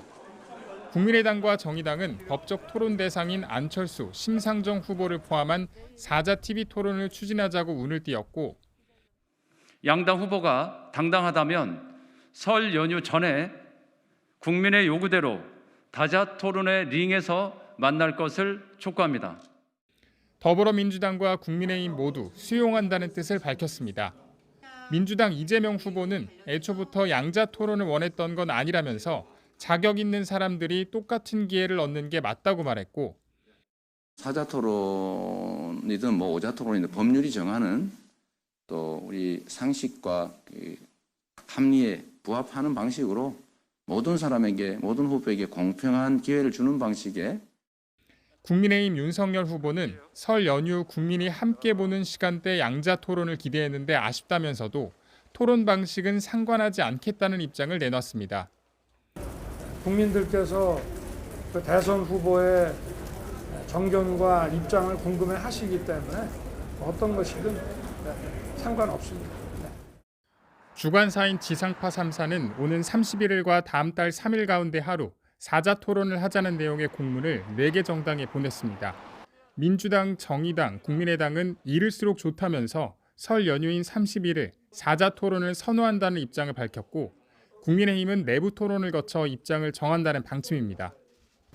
4개 정당은 조만간 지상파 방송사와 함께 사자 토론을 위한 실무 협상을 시작할 것으로 보이는데 시점과 방식을 두고도 삿바 싸움이 이어질 전망입니다. YTN 김승환입니다. 올해 첫 추경안 심사 등을 위한 2월 임시국회가 오늘부터 30일 동안 열립니다. 국회는 오늘 개회식을 열고 2월 임시국회 의사 일정에 돌입합니다. 개회식 직후 열리는 본회의에서는 김부겸 국무총리가 14조 원 규모의 코로나19 피해 지원 추가 경정 예산안의 세부 내용을 설명하는 시정연설을 할 예정입니다. 상임위별 추경안 심사는 설 연휴가 끝나는 다음 달 3일부터 시작되고 7일부터는 예산결산 특별위원회 심사가 진행됩니다. 국회 윤리특별위원회는 오늘 전체 회의를 열고 무소속 윤미향, 이상직 의원과 국민의힘 박덕흠 의원에 대한 제명안을 상정합니다. 앞서 민주당은 윤리특위 자문위원회에서 새 의원에 대한 의원직 제명이 필요하다는 의견을 낸 만큼 절차에 즉각 착수해야 한다며 전체 회의를 소집했습니다. 다만 국민의힘은 일방적으로 통보받은 일정인데다 송영길 대표의 선언에 따라 민주당이 쇼하듯이 징계를 논의하는 건 응할 수 없다며 불참을 예고했습니다. 네, 근로자 사망사고 등 중대한 재해가 발생하면 경영 책임자까지 처벌하는 중대재해처벌법이 오늘부터 시행됐습니다. 네, 광주 아파트 외벽 붕괴 같은 대형 참사를 막겠다는 취지로 앞으로 비슷한 사고가 날 경우 원청업체 경영진도 모두 처벌받게 됩니다. 강희경 기자입니다. 지난 11일 오후 신축 공사 중이던 광주 아파트 건물 외벽이 무너져 내렸습니다. 시공사인 HDC 현대산업개발 대표는 이튿날 현장을 찾아 고개를 숙였고 정몽규 회장은 자리에서 물러났습니다. 책임을 통감하며 저는 이 시간 이후 현대산업개발 회장직에서 물러나겠습니다. 현재 현대산업개발에 대한 제재 수위로는 최대 영업정지 1년, 더 나아가 등록 말소가 거론되고 있습니다. 모두 행정처분에 불과합니다. 그러나 앞으로 비슷한 사고가 발생할 경우 법적 처벌을 피하기 어려워집니다. 가장 윗선, 즉 경영 책임자까지 처벌하도록 하는 중대재해처벌법이 오늘부터 시행됐기 때문입니다. 근로자의 사망사고 등 중대재해가 발생했을 때 경영 책임자 등이 안전보건 의무를 위반한 사실이 확인되면 처벌하도록 하는 게 핵심입니다. 사망자가 1명 이상 발생한 경우, 같은 사고로 부상자가 2명 넘게 발생한 경우 등이 중대산업재해로 분류됩니다. 광주 참사가 법 시행 이후 발생했다면 수사 결과에 따라 하청업체뿐 아니라 현대산업개발 경영진까지 처벌 대상이 되는 겁니다. 특히 사망사고는 1년 이상의 징역형이 가능한데 법정형의 하한이 설정된 건 그만큼 강하게 처벌하겠다는 의지가 반영된 것으로 풀이됩니다. 징역 1년 이상이라는 것은 형법상으로 최고형이 징역 30년까지 선고할 수가 있다는 것이고 5년 내에 또 재범을 하게 되면 2분의 1까지 가중하도록 하는 규정이 있기 때문에 또 기존에는 CEO가 안전 관련 사항을 보고받지 않으면 면책이 됐지만 앞으로는 보고받지 않았다는 사실 자체만으로 처벌 대상이 됩니다. 상시근로자 5인 이상 사업장이 적용 대상이고 50인 미만 사업장엔 오는 24년 1월 27일부터 적용됩니다. 애매한 법조항과 사각지대 문제 등 여러 한계를 딛고 중대재해처벌법이 위험의 외주화와 꼬리 자르기식 처벌을 근절해낼 수 있을지 주목됩니다. YTN 강희경입니다. 네, 지난 11일 광주 화정 아이파크 붕괴 사고와 관련해서 중대재해처벌법이 시행된 이후에 추가 인명피해가 집계돼도 법 적용 대상에서 제외된다는 법률 검토 결과가 나왔습니다. 광주경찰청은 광주 화정 아이파크 붕괴 사고 실종자가 구조돼 추가 인명피해가 집계될 경우에 대한 법률 검토를 진행한 결과 중대재해처벌법을 적용할 수 없다는 결론이 도출됐다고 밝혔습니다. 네, 우크라이나를 둘러싼 긴장이 고조되는 가운데 토니 블링컨 미 국무장관은 러시아의 안보 보장 요구와 관련해 외교적 해결을 촉구하는 서면 답변을 전달했다고 밝혔습니다. 러시아가 건설적 답이 없으면 대응하겠다고 엄포를 놓은 상황에서 사실상 미국은 양보하지 않겠다고 밝힌 것이어서 귀추가 주목됩니다. 김선희 기자입니다. 미국은 러시아의 안보 보장 요구에 다시 한번 외교적 해결을 강조했습니다. 토니 블링컨 미 국무장관은 기자회견에서 서면으로 답변한 문서에 러시아가 선택할 수 있는 외교적 해법을 제시했다고 말했습니다. 미국과 동맹의 우려도 포함돼 있고 우크라이나 내 군사 배치와 관련해 상호 투명한 조치도 다뤘다고 설명했습니다. 조 바이든 대통령도 깊이 관여했다며 이제 공은 러시아로 넘어갔고 어느 쪽을 선택하든 준비돼 있다고 밝혔습니다. Now we'll continue to press forward and prepare. It remains up to Russia to decide how to respond. We're ready either way. 앞서 러시아는 미국과 나토의 안전보장 체결을 요구하는 문건을 전달하고 답변을 요구했습니다. 우크라이나 등 예소련 국가들의 추가 나토 가입을 배제하고 러시아 인근 국가들의 나토의 공격 무기를 배치하지 말라는 겁니다. 사실상 미국이 러시아의 기대치에 못 미치는 답변을 내놨을 가능성이 나오며 러시아가 어떤 반응을 내놓을지 관심이 쏠리고 있습니다. 러시아는 모스크바 주재 미국 대사를 통해 미국 측의 서면 답변을 접수했다고 밝히면서도 어떤 내용인지는 공개하지 않았습니다. 하지만 이미 건설적인 반응이 아니면 구체적인 대응 조치를 취할 것이라고 경고한 상태입니다. Если конструктивного ответа не последует и Запад продолжит свой агрессивный курс, то Москва, как не раз заявлял президент, предпримет необходимые ответные меры. 블링컨 미 국무장관과 라브로프 러시아 외무장관은 미국이 서면 답변을 전달한 후에 다시 만나기로 한 상황입니다. 후속 회담이 성사되면 해결 기미가 보이겠지만 러시아가 이를 거부할 경우 우크라이나 사태는 한 치 앞을 내다볼 수 없는 안개 속으로 빠져들 전망입니다. YTN 김선입니다. 네, 지난해 초 경북 구미 한 원룸에서 숨진 채 발견된 3살 여자아이의 친모로 밝혀진 성모 씨에게 항소심에서도 중형이 선고됐습니다. 재판부는 유전자 검사 결과 등을 토대로 석 씨가 숨진 아이의 친모가 맞고 또 아이를 바꿔치기 한 것이 인정된다고 밝혔습니다. 보도에 허성준 기자입니다. 구미 3살 여자 어린이 사망 사건의 친모로 밝혀진 49살 성모 씨. 사건 초기 숨진 어린이의 할머니로 알려졌던 석 씨는 기소된 이후부터 항소심 재판까지 피해 아동이 자신의 딸이 아니라는 주장을 되풀이했습니다. DNA 결과가 잘못됐다고 생각하세요? 어떤 점이 제일 억울하세요? 하지만 재판부의 생각은 달랐습니다. 3차례에 걸친 유전자 감정 결과 등을 토대로 석 씨와 숨진 아이 사이에 친모 친자 관계가 성립한다고 판단했습니다. 이어 아이의 혈액형 등 출생 전후 상황을 종합하면 석 씨가 자신이 낳은 피해 어린이와 친딸이 낳은 아이를 바꿔치기 한 것이 인정된다며 원심과 같은 징역 8년을 선고했습니다. 항소심은 1심과 마찬가지로 과학적 증거와 여러 간접 사실을 종합하여 사망한 여아가 피고인이 출산한 아이라고 인정하였고 1심이 선고한 형량도 적절하다고 판단하였습니다. 석 씨는 지난 2018년 3월 말쯤 구미의 한 산부인과에서 친딸 23살 김모 씨가 출산한 아이와 자신의 아이를 바꿔치기 한 혐의로 기소됐습니다. 또 아이가 숨진 사실을 알고 시신을 상자에 담아 옮기려다 미수에 그치기도 했습니다. 이번 사건과 관련해 자신의 동생을 딸로 알고 키우다 방치해 숨지게 한 석 씨의 딸 김모 씨는 항소심에서도 징역 20년형을 선고받고 상고를 포기해 형이 확정됐습니다. 항소심 재판부가 원심과 같은 판단을 내리면서 사건은 일단락되는 분위기입니다.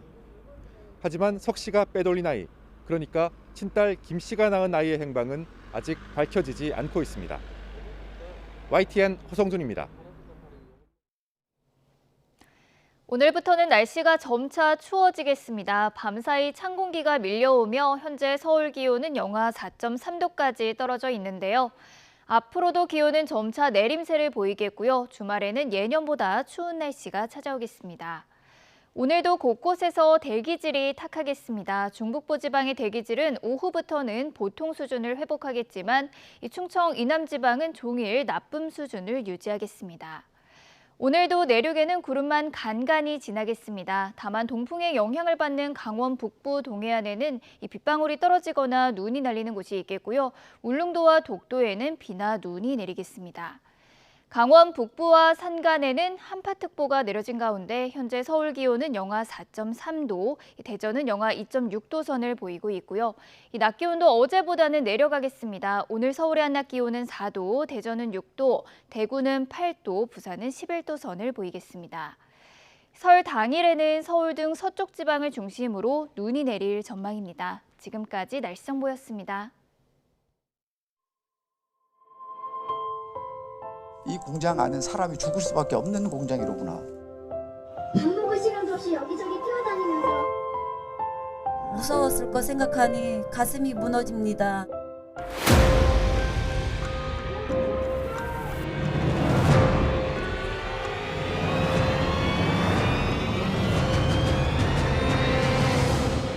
물류창고 공사 현장에서 폭발 사고와 함께 화재가 나왔습니다.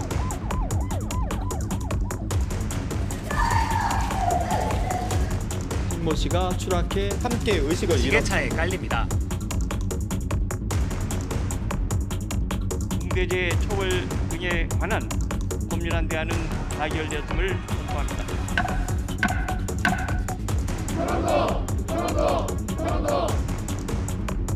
경영계가 생각하기에 감당하기 힘든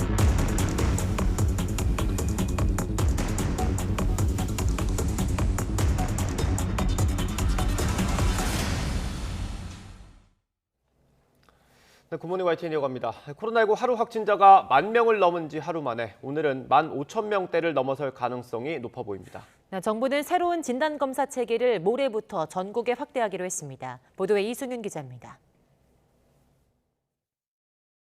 코로나19 신규 환자는 어제 저녁 9시 기준으로 전날보다 3,192명 늘어난 12,410명으로 역대 최다를 기록했습니다. 일주일 전보다는 7,161명 늘었고 2주 전보다는 8,925명이나 많은 수치인데 오늘 오전 발표될 신규 확진자 수는 15,000명을 넘길 가능성이 커 보입니다. 델타 변이보다 전파력이 두세 배에 달하는 오미크론이 국내 우세종이 된 이후 신규 확진자가 연일 급증하는 겁니다. 정부는 기존의 진단검사 체계로는 폭증하는 환자를 감당하기 어렵다고 보고 전남, 광주, 평택, 안성에 적용하는 새 검사 체계를 오는 29일부터는 전국으로 확대하기로 했습니다. 60세 이상 고령층 등 고위험군만 PCR 검사를 받을 수 있으며 나머지는 신속 항원 검사 등에서 양성이 나와야만 PCR 검사를 받을 수 있게 됩니다. 진단검사 체계 전환은 고위험군에 집중하기 때문에 저위험군의 진단과 유행 차단에 불리하고 그만큼 국민들의 불편이 커질 수 있습니다. 전국적인 확대 시행에 앞서 정부는 전국 256개 선별 진료소에 신속 항원 검사 키트를 무료로 제공합니다. 설 연휴 이후인 다음 달 3일부터는 전국의 동네 병원들도 코로나19 진단과 검사에 참여합니다. 정부는 오미크론 대유행으로 재택 치료자가 폭증할 것에 대비해 관리의료기관으로 동네 의원들의 참여를 독려하고 있습니다. 방역당국은 다음 달 3일부터 의료계와 동네 병원이 코로나19 검사와 치료에 참여하는 구체적인 방안을 내일 발표할 예정입니다. YTN 이승윤입니다. 지금 같은 속도로 감염이 확산하면 격리자도 급증할 수밖에 없습니다. 사회 필수 기능을 유지하기 위한 대비책 마련이 시급해 보입니다. 이형원 기자입니다. 델타 변이보다 전파력이 큰 오미크론이 빠르게 확산하고 있습니다. 우세종이 되기까지 불과 8주로 14주가 걸린 델타를 압도하고 있습니다. 10,000명대 확진자 급증으로 전파로 인한 추가 환자와 밀접 접촉자도 늘 수밖에 없습니다. 확진자가 늘어나는 거에 비례해서 밀접 접촉자 또는 동거인들의 자가격리 환자가 굉장히 많이 늘어날 수밖에 없습니다. 사회적으로 필수 기능이 마비될 상황도 있을 수가 있기 때문에 재택치료 환자와 밀접 접촉자 등 격리자가 늘어날 것에 대비해 정부는 격리 기간을 단축했습니다. 접종 완료자가 확진되면 기존 10일에서 7일로, 밀접 접촉자로 분류되면 격리 없이 건강 상태를 지켜보는 수동 감시를 합니다. 접종 완료를 하지 않았다면 확진 때 10일, 밀접 접촉일 때도 7일을 격리합니다. 또 밀접 접촉자 기준도 강화해 KF80 이상의 마스크 등 보호구를 착용하지 않은 채 확진자와 2m 이내에서 15분 이상 대화한 수준으로 한정했습니다. 다만 이 같은 조치로 격리자를 최소화한다고 해도 환자 증가세가 계속된다면 의료, 돌봄, 치안 등 사회 기능 유지가 어려워질 수 있습니다. 필수 기능 마비에 대비한 지침 마련을 서둘러야 하는 이유입니다. 검사나 혹은 일시 격리 부분들을 어떻게 처리할 것인지 임시 동원할 수 있는 다른 대체 인력들을 어떻게 강구해 놓을 것인지 등등을 미리 사전에 준비해서 필수 기능 유지에 차질이 없게. 정부는 대규모 집단 감염 등 비상 상황에서 우선순위인 핵심 업무를 선정하고 재택근무 활성화와 대체 인력 투입을 어떻게 할지가 중요하다며 이런 내용을 포함한 업무 지속 계획을 관계부처에서 마련하고 있다고 밝혔습니다. YTN 이영훈입니다. 방역당국은 지금의 유행 상황이 델타 변이 때와는 다르다고 판단하고 있습니다. 네, 방역 목표도 중증 환자와 사망 발생을 최소화하고 의료체계 과부하를 막는 데 두겠다고 밝혔습니다. 홍주혜 기자입니다. 오미크론 확산으로 유행 규모가 걷잡을 수 없이 커지고 있습니다. 하지만 오미크론이 우세종을 거쳐 지배종이 되는 과정에서 확진자 수는 계속 증가할 것으로 예상됩니다. 지난주와 이번 주를 비교를 해보면 거의 2배 정도 확진자가 증가한 상태입니다. 그렇다면 이 정도의 증가 속도가 당분간은 이어질 것으로 보이고요. 우리가 소위 더블링이라고 부르는 현상들이 몇 주간은 이어질 수 있다라는 의미입니다. 오미크론은 델타보다 전파력은 2배 이상 강하지만 치명률은 5분의 1에 불과한 것으로 분석됩니다. 현재 유행 양상이 지난달 델타 유행 때와는 확연히 다른 이유입니다. 신규 환자가 처음으로 7,000명대를 기록한 지난달 8일과 비교하면 전체 확진자 숫자는 2배 정도인데 중증과 사망으로 진행할 위험이 큰 고령층은 절반 이하로 줄었습니다. 방역당국은 고령층 확진자가 감소하면 위중증 환자도 따라 줄고 그 결과 한때 한계 상황에 다다랐던 중환자 전담병상 가동률이 20% 아래로 내려가는 등 의료체계 여력에도 숨통이 트였다고 설명합니다. 오미크론 전환기엔 방역관리의 목표도 달라진다고 밝혔습니다. 첫째, 중증 환자와 사망 피해를 최소화하고 둘째, 의료체계의 과부하와 붕괴를 방지하고 셋째, 사회경제적 피해를 최소화하는 것입니다. 이를 위해 중환자와 중등증 병상을 지난달에 2배 수준으로 확충하고 고위험군 중심으로 동네 의원까지 참여하는 진단검사 체계를 설 연휴 이후 전국으로 확대합니다. 또 오는 30일 먹는 치료제 11,000명분을 추가로 도입하고 처방 대상도 60살 이상에서 50살 이상으로 확대하는 방안을 논의하고 있습니다. YTN 홍주혜입니다. 지난주 전 세계에서 2,100만 명 이상이 새로 감염돼 최다를 기록한 걸로 나타났습니다. 하지만 확진자 증가율은 계속 줄어들고 있습니다. 보도에 이동환 기자입니다. 세계보건기구 WHO는 지난주 전 세계에서 2,136만 명의 코로나19 신규 확진자가 보고됐다고 밝혔습니다. 주간 단위 집계로는 지금까지 가장 많은 숫자입니다. 프랑스에서 현지 시간 25일 하루 사이 50만 명이 넘는 확진자가 나오면서 전례 없는 기록을 세웠습니다. 오미크론 변이 비중이 96%로 유럽에서 가장 많은 확진자가 발생하고 있습니다. 독일도 하루 신규 확진자가 16만 명을 넘어서면서 사상 최다를 기록했습니다. 지난 14일 73%였던 오미크론 변이의 비중은 91%까지 늘었습니다. 유럽에서 가장 먼저 백신 접종을 의무화한 오스트리아도 하루 신규 확진자가 3만 명을 넘기며 최다 기록을 갱신했지만 확산세가 당분간 이어질 것으로 내다보고 있습니다. Wir werden im Rahmen der Prognose in den nächsten 14 Tagen den Höhepunkt der Omikron-Welle in Österreich sehen. WHO는 이처럼 신규 확진자 수가 계속 늘고 있지만 증가율은 줄어들고 있다고 밝혔습니다. 4주 전에는 전주 대비 신규 확진자 증가율이 71%였지만 3주 전에는 55%, 2주 전에는 20%, 지난주에는 5%로 계속 줄어들고 있습니다. 또 2주 전에는 아프리카 지역만 전주 대비 확진자가 줄었지만 지난주에는 아프리카의 신규 확진자 수가 전주 대비 31% 감소한 데 이어 미주 지역도 10% 줄었다고 밝혔습니다. 그 밖의 지역은 모두 확진자가 늘었는데 증가율로 보면 동기 중에 39%, 동남아시아 36%, 유럽 13%의 순입니다. YTN 이동원입니다. 정치권 소식입니다. 더불어민주당 이재명 후보는 네거티브 중단을 선언하고 역대 가장 젊은 내각 구상도 밝혔습니다.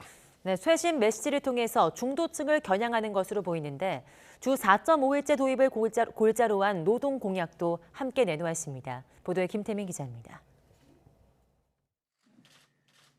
이재명 후보가 이른 아침 당사에서 예정이 없던 기자회견을 자처했습니다. 역대급 비호감 대선이란 일각의 지적에 사과하며 앞으로 일체의 네거티브 공세를 멈추겠다고 선언했습니다. 네거티브를 확실하게 중단하고 오로지 민생, 미래, 국민들의 삶에 대해서만 말씀드리겠습니다. 야당도 동참해 주십시오. 정파에 구애받지 않고 능력 있는 30, 40대 장관을 적극 기용해 역대 가장 젊은 국민 내각을 구성하겠다고도 약속했습니다. 총리 국민추천제 등 제3지대 후보와의 연합을 염두에 둔 정부 운영 계획을 일부 공개하기도 했습니다. 구체적 방안으로 제가 생각하고 있는 것은 일단 총리에 대해서 국민과 우리 국회 추천을 받는 방안도 저희가 하나의 방안이 될 수 있다고 판단합니다. 측근 의원들의 백이종군 선언과 송영길 대표의 차기 총선 불출마 선언에 이어 쇄신의 강도를 한층 높인 건데 중도층 공략에 초점을 맞춘 모습입니다. 이와 함께 노동 공약도 발표했습니다. 핵심은 주 4.5일제 도입 추진, 시범 사업으로 추진하되 선도 기업에는 다양한 방식의 인센티브를 주겠다고 약속했습니다. 논쟁이 많은 일이긴 하지만 주 4.5일제 도입을 위한 사회적 대화를 시작하겠습니다. 그리고 단계적 도입을 위한 시범 사업도 추진하겠습니다. 이 후보는 경기 전역으로 훑는 민생 순회 일정을 하루 줄이는 대신 이낙연 전 대표와 광주로 내려가 지지를 호소할 예정입니다. 광주 지역 공약을 발표하는 동시에 붕괴 사고 현장을 찾아 실종자 가족을 위로하고 산업 안전을 강조한다는 방침입니다. 대선 민심의 최대 분수령인 설 연휴를 앞두고 지지율 정체에서 벗어나기 위해 중도층과 전통적 지지층을 동시에 공략하며 그야말로 총력전에 나선 겁니다.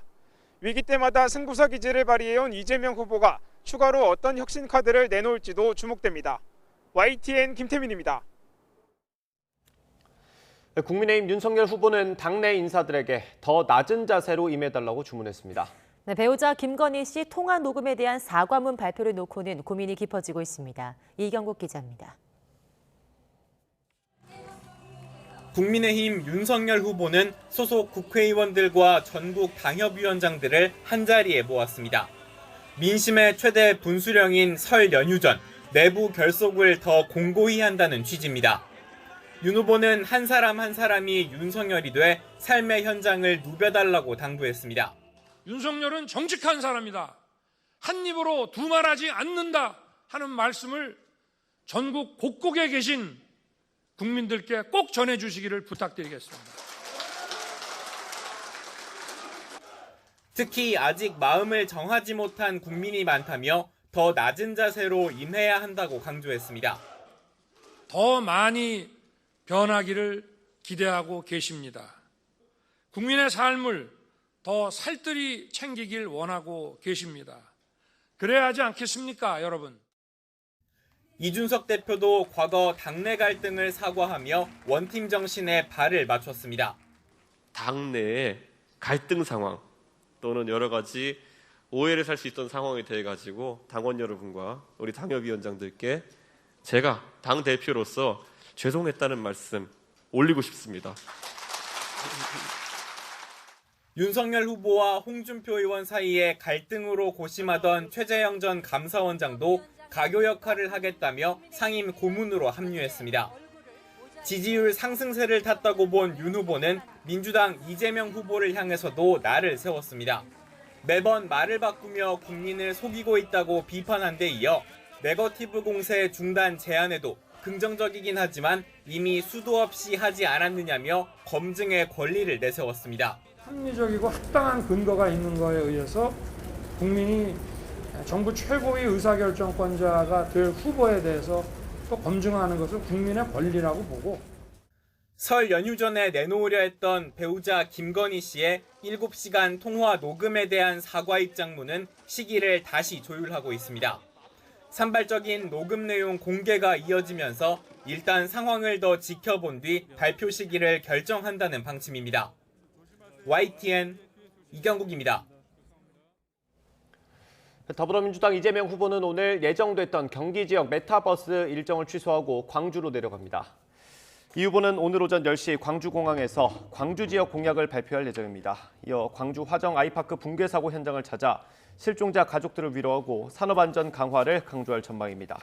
또 광주 전통시장과 거리에서 시민들을 만나 지지를 호소할 예정이며 특히 마지막 일정에는 이낙연 전 대표도 동행할 계획입니다. 국민의힘 윤석열 후보는 오늘 오전 서울 여의도 당사에서 정치 분야 공약을 발표합니다.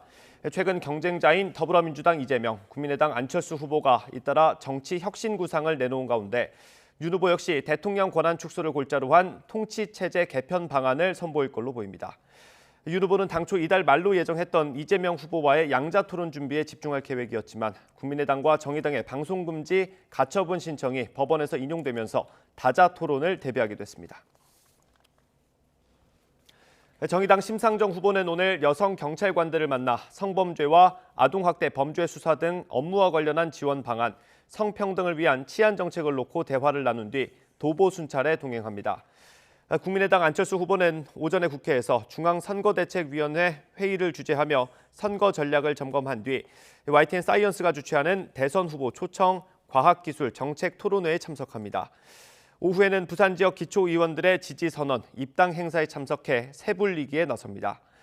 새로운 물결 김동연 후보는 라디오와 유튜브 방송에 출연해 정책 구상과 국정 운영 비전을 밝힐 예정입니다.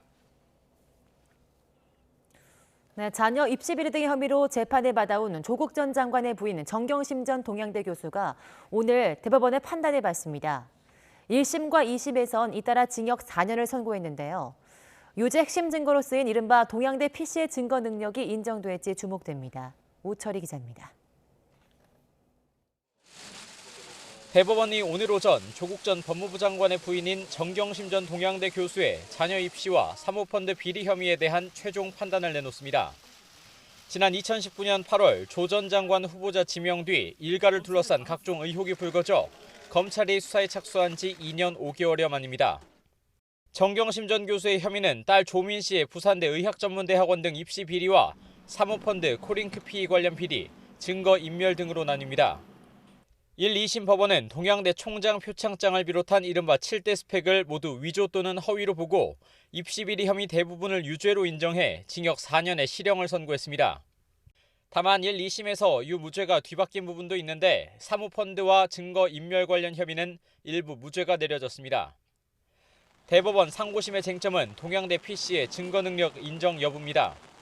딸 조민 씨의 위조된 동양대 총장 표창장과 허위 경력이 기재된 서울대 인턴 확인서 등의 핵심 물증이 동양대 PC에서 나왔는데 1, 2심 모두 적법한 증거로 채택했습니다.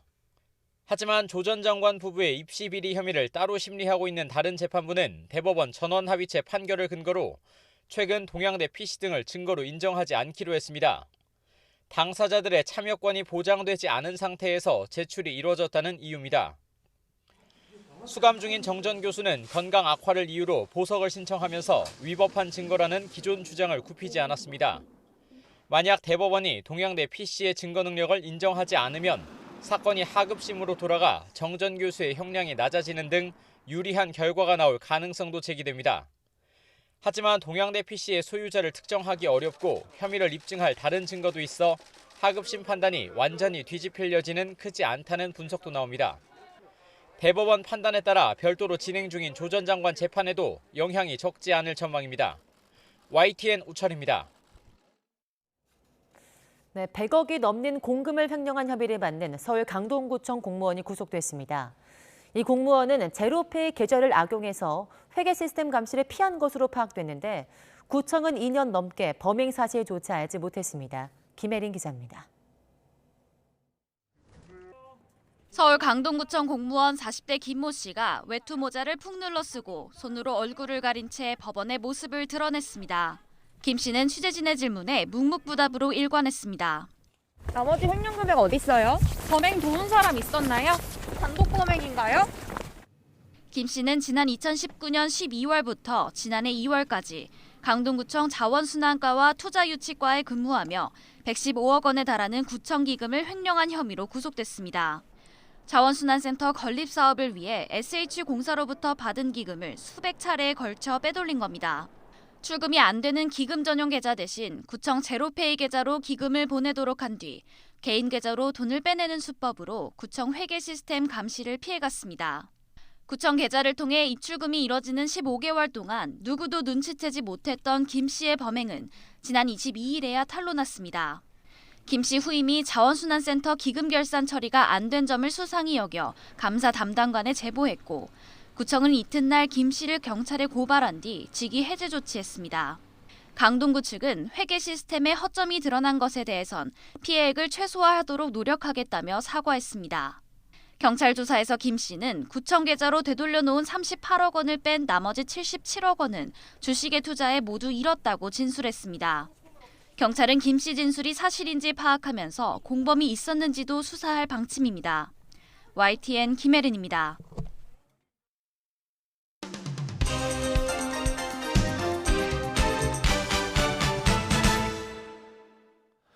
네, 오늘 아침 신문은 어떤 소식 다뤘는지 짚어보겠습니다. 이현웅 아나운서가 주요 내용 정리했습니다. 어서 오십시오. 안녕하십니까?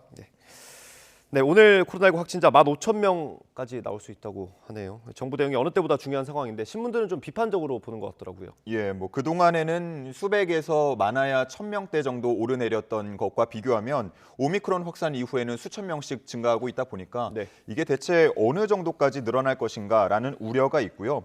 신문들도 이런 우려와 함께 정부의 방역 대책을 함께 지적하고 있었습니다. 한국일보를 보면 오른쪽에 나와 있는데요. 폭발이 예견됐는데 무비유한 정부다. 이렇게 제목을 뽑았습니다. 즉 준비가 없어서 우한을 당하고 있다라는 건데 제목만 봐도 알겠지만 정부 대응이 늦다는 걸 비판하는 기사고요. 새 진단검사 체계가 일부 지역에서만 시작이 됐고 처방이나 치료 같은 진료 체계는 여전히 준비 중이라는 지적도 하고 있었습니다.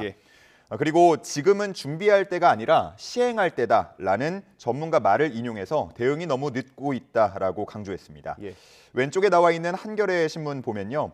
진단검사 체계가 변경되고 첫날 현장의 모습을 소개한 기사를 담았는데 진단검사를 받으려는 한 30대 여성의 사례를 소개하면서 호흡기 전담 클리닉 직원도 헷갈리는 상황이다. 너무 급격한 변화에 혼동이 현장에서는 혼란이 심각하다. 이렇게 표현하고 있었습니다. 첫날이니까 그럴 수 있다곤 하지만 사실 검사 방식부터 진단 이후까지 좀 많은 게 바뀌잖아요. 다시 한번 짚어줄 필요가 있을 것 같아요. 네, 저희가 어제 이 시간에도 한번 정리를 해드렸는데 여전히 헷갈리는 분들이 많고 저도 정리하면서 또 헷갈리더라고요. 그래서 다시 한번 기사를 보면서 설명을 드리겠습니다. 일단 바뀐 방식은 전국에 29일부터 적용이 됩니다. 모레죠. 모레입니다. 한국일보에 나온 검사체계 변화 이제 표인데요. 보면은 일단 고위험군인가 아닌가부터 나눠야 합니다. 여기서 말하는 고위험군은 60세 이상 고령자나 확진자와 밀접 접촉한 역학적 연관자, 그리고 의사소견자, 감염 취약시설 종사자, 신속항원검사 양성자 등입니다.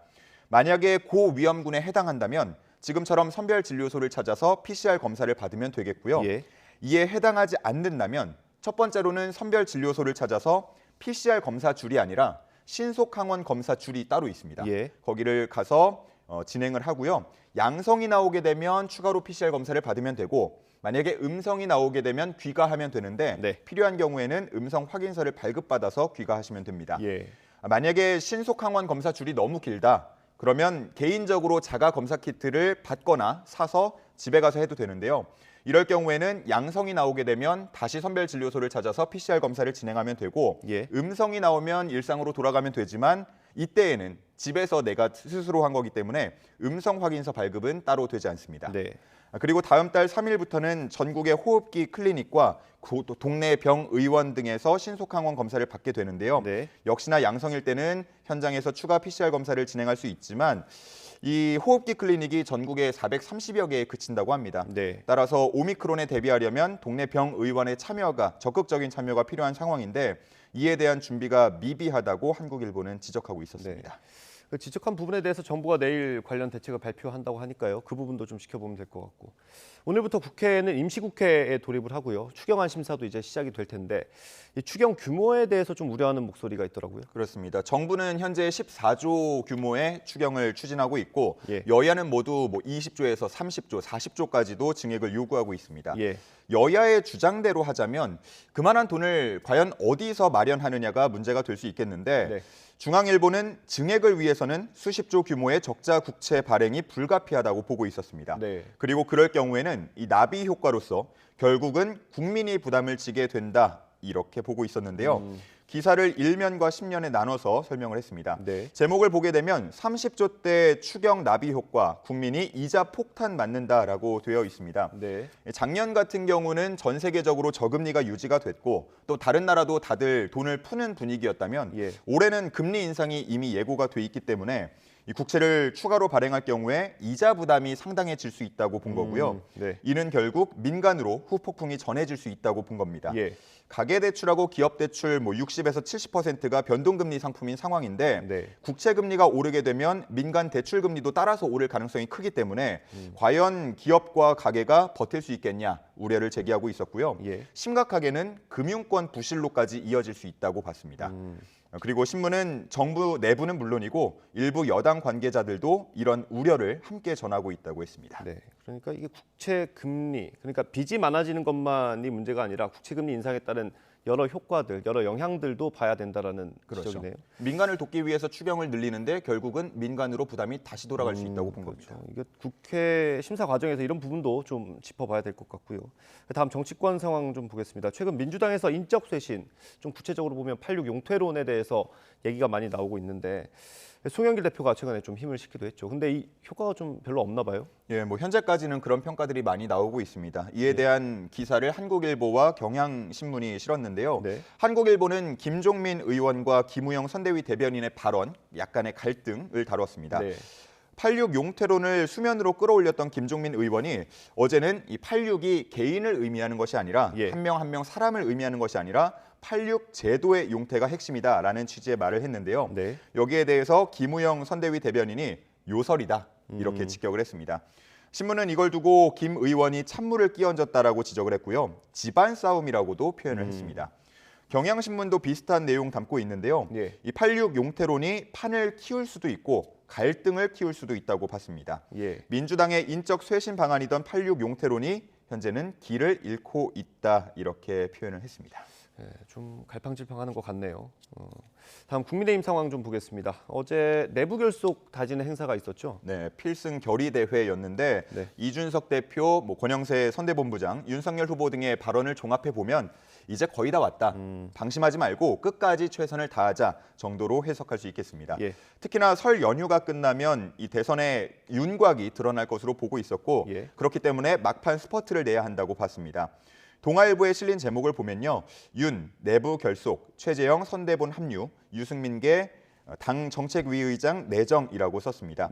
그러니까 최재형, 유승민계까지 다 포섭을 하면서 원팀을 구성하는 데 끝까지 힘쓰는 모습인데 그런 의미에서 이준석 대표도 또 내용과 관련해서 다시 한번 고개 숙여 사과하는 모습도 있었습니다. 자, 그렇게 되면 이제 남은 건 홍준표 의원이라고 볼 수가 있겠는데 윤 후보는 홍준표 의원에 대해서 언제든지 만남 가능성이 남아있다, 열려있다라고 하면서 내부 결속 다지기에 나서고 있었습니다. 국민의힘 상황도 보면 사실 롤러코스터 같아요. 언제 안 좋았다가 또 다음 날 좋아지고. 일단 홍준표 의원의 입장이 좀 분명히 나타나야 어느 정도 그 롤러코스터가 평행선을 찾을 것 같습니다. 다음 김원훈 광복회장 횡령 의혹 기사인데 이게 구체적으로 어떻게 된 일입니까? 광복회 전 간부이자 제보자인 A씨가요. 김원훈 광복회장이 광복회 카페 자금 4,500만 원을 의상구입이나 이발 같은 개인적인 용도로 사용했다라고 제보를 했습니다. 참고로 국회 내에 있는 이 광복회 카페는 국가 유공자 자녀들한테 줄 장학금을 마련한다는 취지로 2020년부터 3년 동안 임차료를 내지 않고 운영하고 있는 곳입니다. 그러니까 국가 지원을 받으면서 정작 그 수익금은 유용을 했다라는 취지의 제보인데요. 광복회 측은 A씨가 김원웅 회장에게 개인적으로 잘 보이려고 한 일이라고 해명하고 있고요. 뒤늦게 이를 알게 된 김 회장이 금액을 모두 다 지불했다라고 해명했습니다. 그리고 추가 의혹 제기도 있었는데요. 김원웅 회장의 며느리, 조카 등이 임원으로 등재된 골재 회사가 광복회관에 몰래 사무실을 차리고 있고 김 회장의 직인이 찍힌 공문을 이용해서 공공기관들을 상대로 영업활동을 벌이고 있다. 그런 제보를 추가로 했습니다. 현재로서는 의혹 차원의 문제 제기라고 볼 수 있겠는데 보훈처가 이에 대해서 감사에 착수를 했거든요. 그 결과 기다려보면 될 것 같습니다. 네, 이게 뭐 간단하진 않네요. 내부에서 좀 이렇게 갈등도 있는 것 같고 감사 결과를 좀 지켜봐야 될 것 같습니다. 다음 소식 보겠습니다. 오늘부터 중대재해처벌법이 시행이 되죠. 현장의 목소리가 어떻습니까? 일단 작년 1월 26일에 공포가 됐고 1년이라는 시간이 지났습니다. 그리고 오늘부터 시행이 되는데 여전히 이 법을 바라보는 시각차가 있습니다.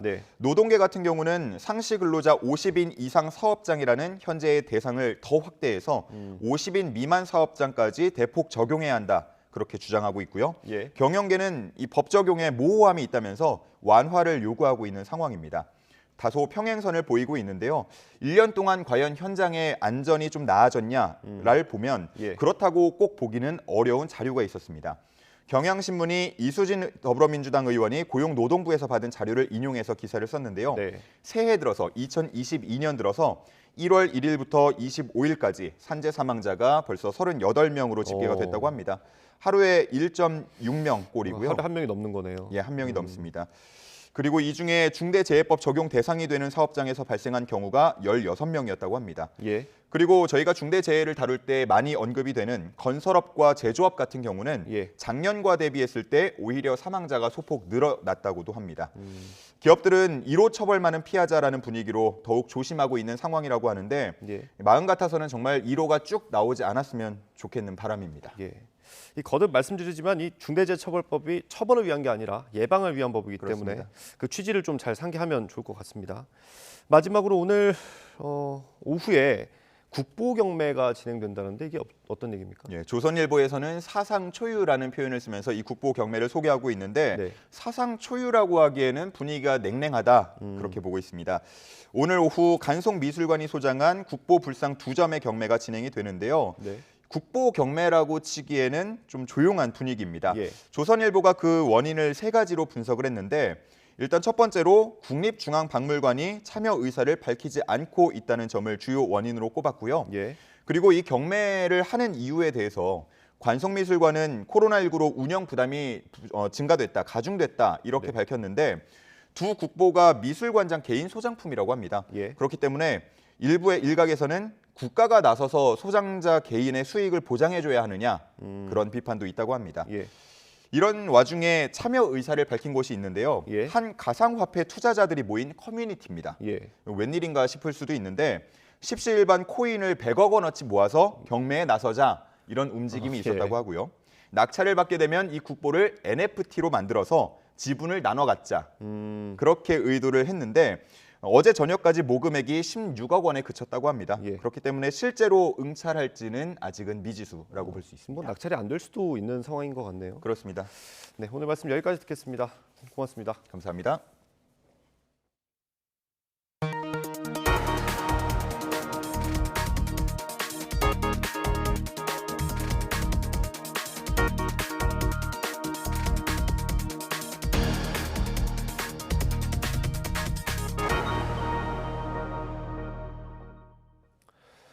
검찰의 정기 인사가 발표된 당일 수원지검 성남지청에선 지청장을 보조하는 차장검사가 돌연 사의를 표명했습니다. 민주당 이재명 후보의 성남FC 후원금 의혹 사건을 두고 지청장과 갈등이 있었던 걸로 전해졌습니다. 김호수 검찰총장은 경위를 파악하라고 지시했습니다. 나혜인 기자의 보도입니다. 사의를 밝힌 검사는 성남지청 박하영 차장검사입니다. 다음 달 초 단행되는 중간간부 평검사 인사 발표 날 저녁 검찰 내부망에 사직하겠다는 글을 올렸습니다.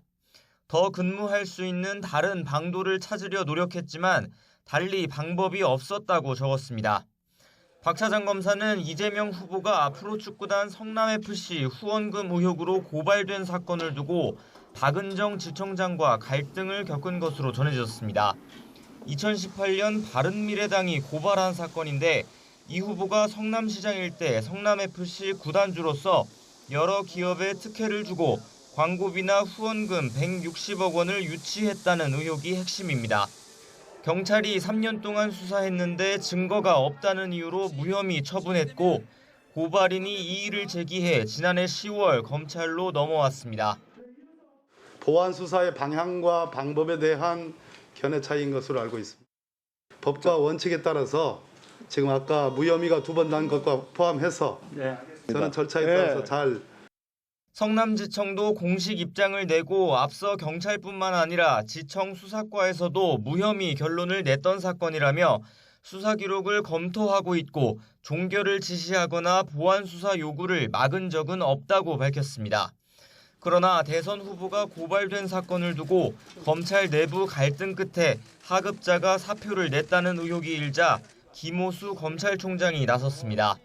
김 총장은 성남지청 상급기관인 수원지검장에게 경위를 파악해 보고하라고 지시했습니다.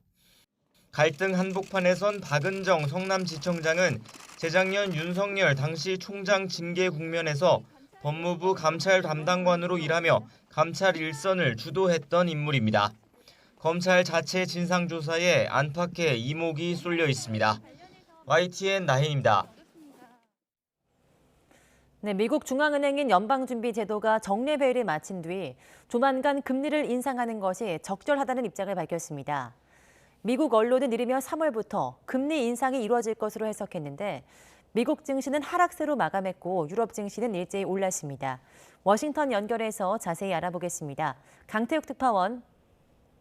네, 워싱턴입니다. 네, 연준이 조만간 금리 인상을 시사하는 내용을 밝혔네요. 네, 연준이 이틀간의 연방공개시장위원회 정례회의를 마친 뒤 성명을 통해 조기 금리 인상의 의지를 밝혔습니다. 연준은 인플레이션이 2%를 웃돌고 강력한 노동시장 탓에 금리의 목표 범위를 올리는 것이 곧 적절해질 것으로 예상한다고 설명했습니다. 이에 따라 당장의 기준금리는 제로금리 수준인 현재의 0에서 0.25%가 유지됩니다. 연준은 또 현재 진행 중인 자산 매입 축소는 기존 방침을 유지하기로 했습니다. 지난 11월과 12월에 각각 150억 달러씩 축소해왔던 자산 매입 규모를 이번 달부터 2배인 300억 달러로 늘리기로 한 것을 유지해 3월에 마무리한다는 계획입니다. 네, 시장의 반응은 엇갈렸죠. 미국과 유럽 증시 마감 결과 어땠습니까? 미국 뉴욕 증시는 시작과 함께 연준 회의에 대한 기대감으로 상승 출발했는데요. 결국 혼조세를 보이며 마감했습니다. 제롬 파월 의장이 기자회견에서 노동시장을 위협하지 않고도 금리를 인상할 수 있는 여지가 꽤 많다고 언급한 직후 상승세가 하락으로 돌아섰습니다. 다우지수는 어제보다 0.38%, S&P 500 지수는 0.15% 하락 마감했고 나스닥 지수는 0.02% 강보합 수준의 상승으로 장을 마쳤습니다. 유럽 주요국 증시는 일제히 상승 마감했습니다. 영국 런던과 프랑스 파리, 독일 프랑크푸르트 증시 등은 2% 안팎으로 올랐습니다. 지금까지 워싱턴에서 YTN 강태욱입니다. 밤사이 찬 공기가 밀려오며 날씨가 추워지고 있습니다. 현재 서울 기온은 영하 4.3도까지 떨어졌고 주말에는 예년보다 추운 날씨가 찾아오겠는데요. 설 연휴를 앞두고 건강관리 잘해주셔야겠습니다. 한편 오늘도 대기질이 좋지 못합니다. 현재 대부분 지역에서 초미세먼지 농도가 나쁨 수준을 나타내고 있는데요. 외출 시에는 미세먼지용 마스크를 꼭 착용하시는 게 좋겠습니다. 오늘 내륙에는 구름만 가끔 지나겠지만 강원 북부 동해안에는 빗방울이 떨어지거나 눈이 날리는 곳이 있겠고요. 울릉도와 독도에는 최고 3cm의 눈이 내려 쌓이겠습니다. 강원 북부와 산간에는 한파특보가 내려진 가운데 현재 서울 기온은 영하 4.3도, 대전은 영하 2.6도, 대구는 영하 0.8도 선을 보이고 있습니다. 낮 기온도 어제보다 내려가겠는데요. 오늘 서울의 한낮 기온은 4도, 대전은 6도, 대구는 8도, 부산은 11도로 예상되고 있습니다. 설 당일에는 서쪽 지방을 중심으로 눈이 내릴 전망입니다. 지금까지 날씨 정보였습니다.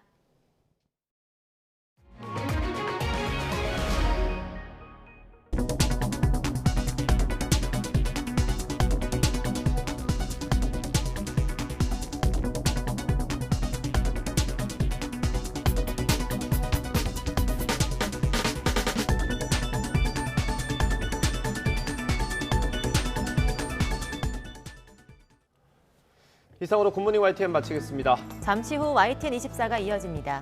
시청해주신 여러분 고맙습니다.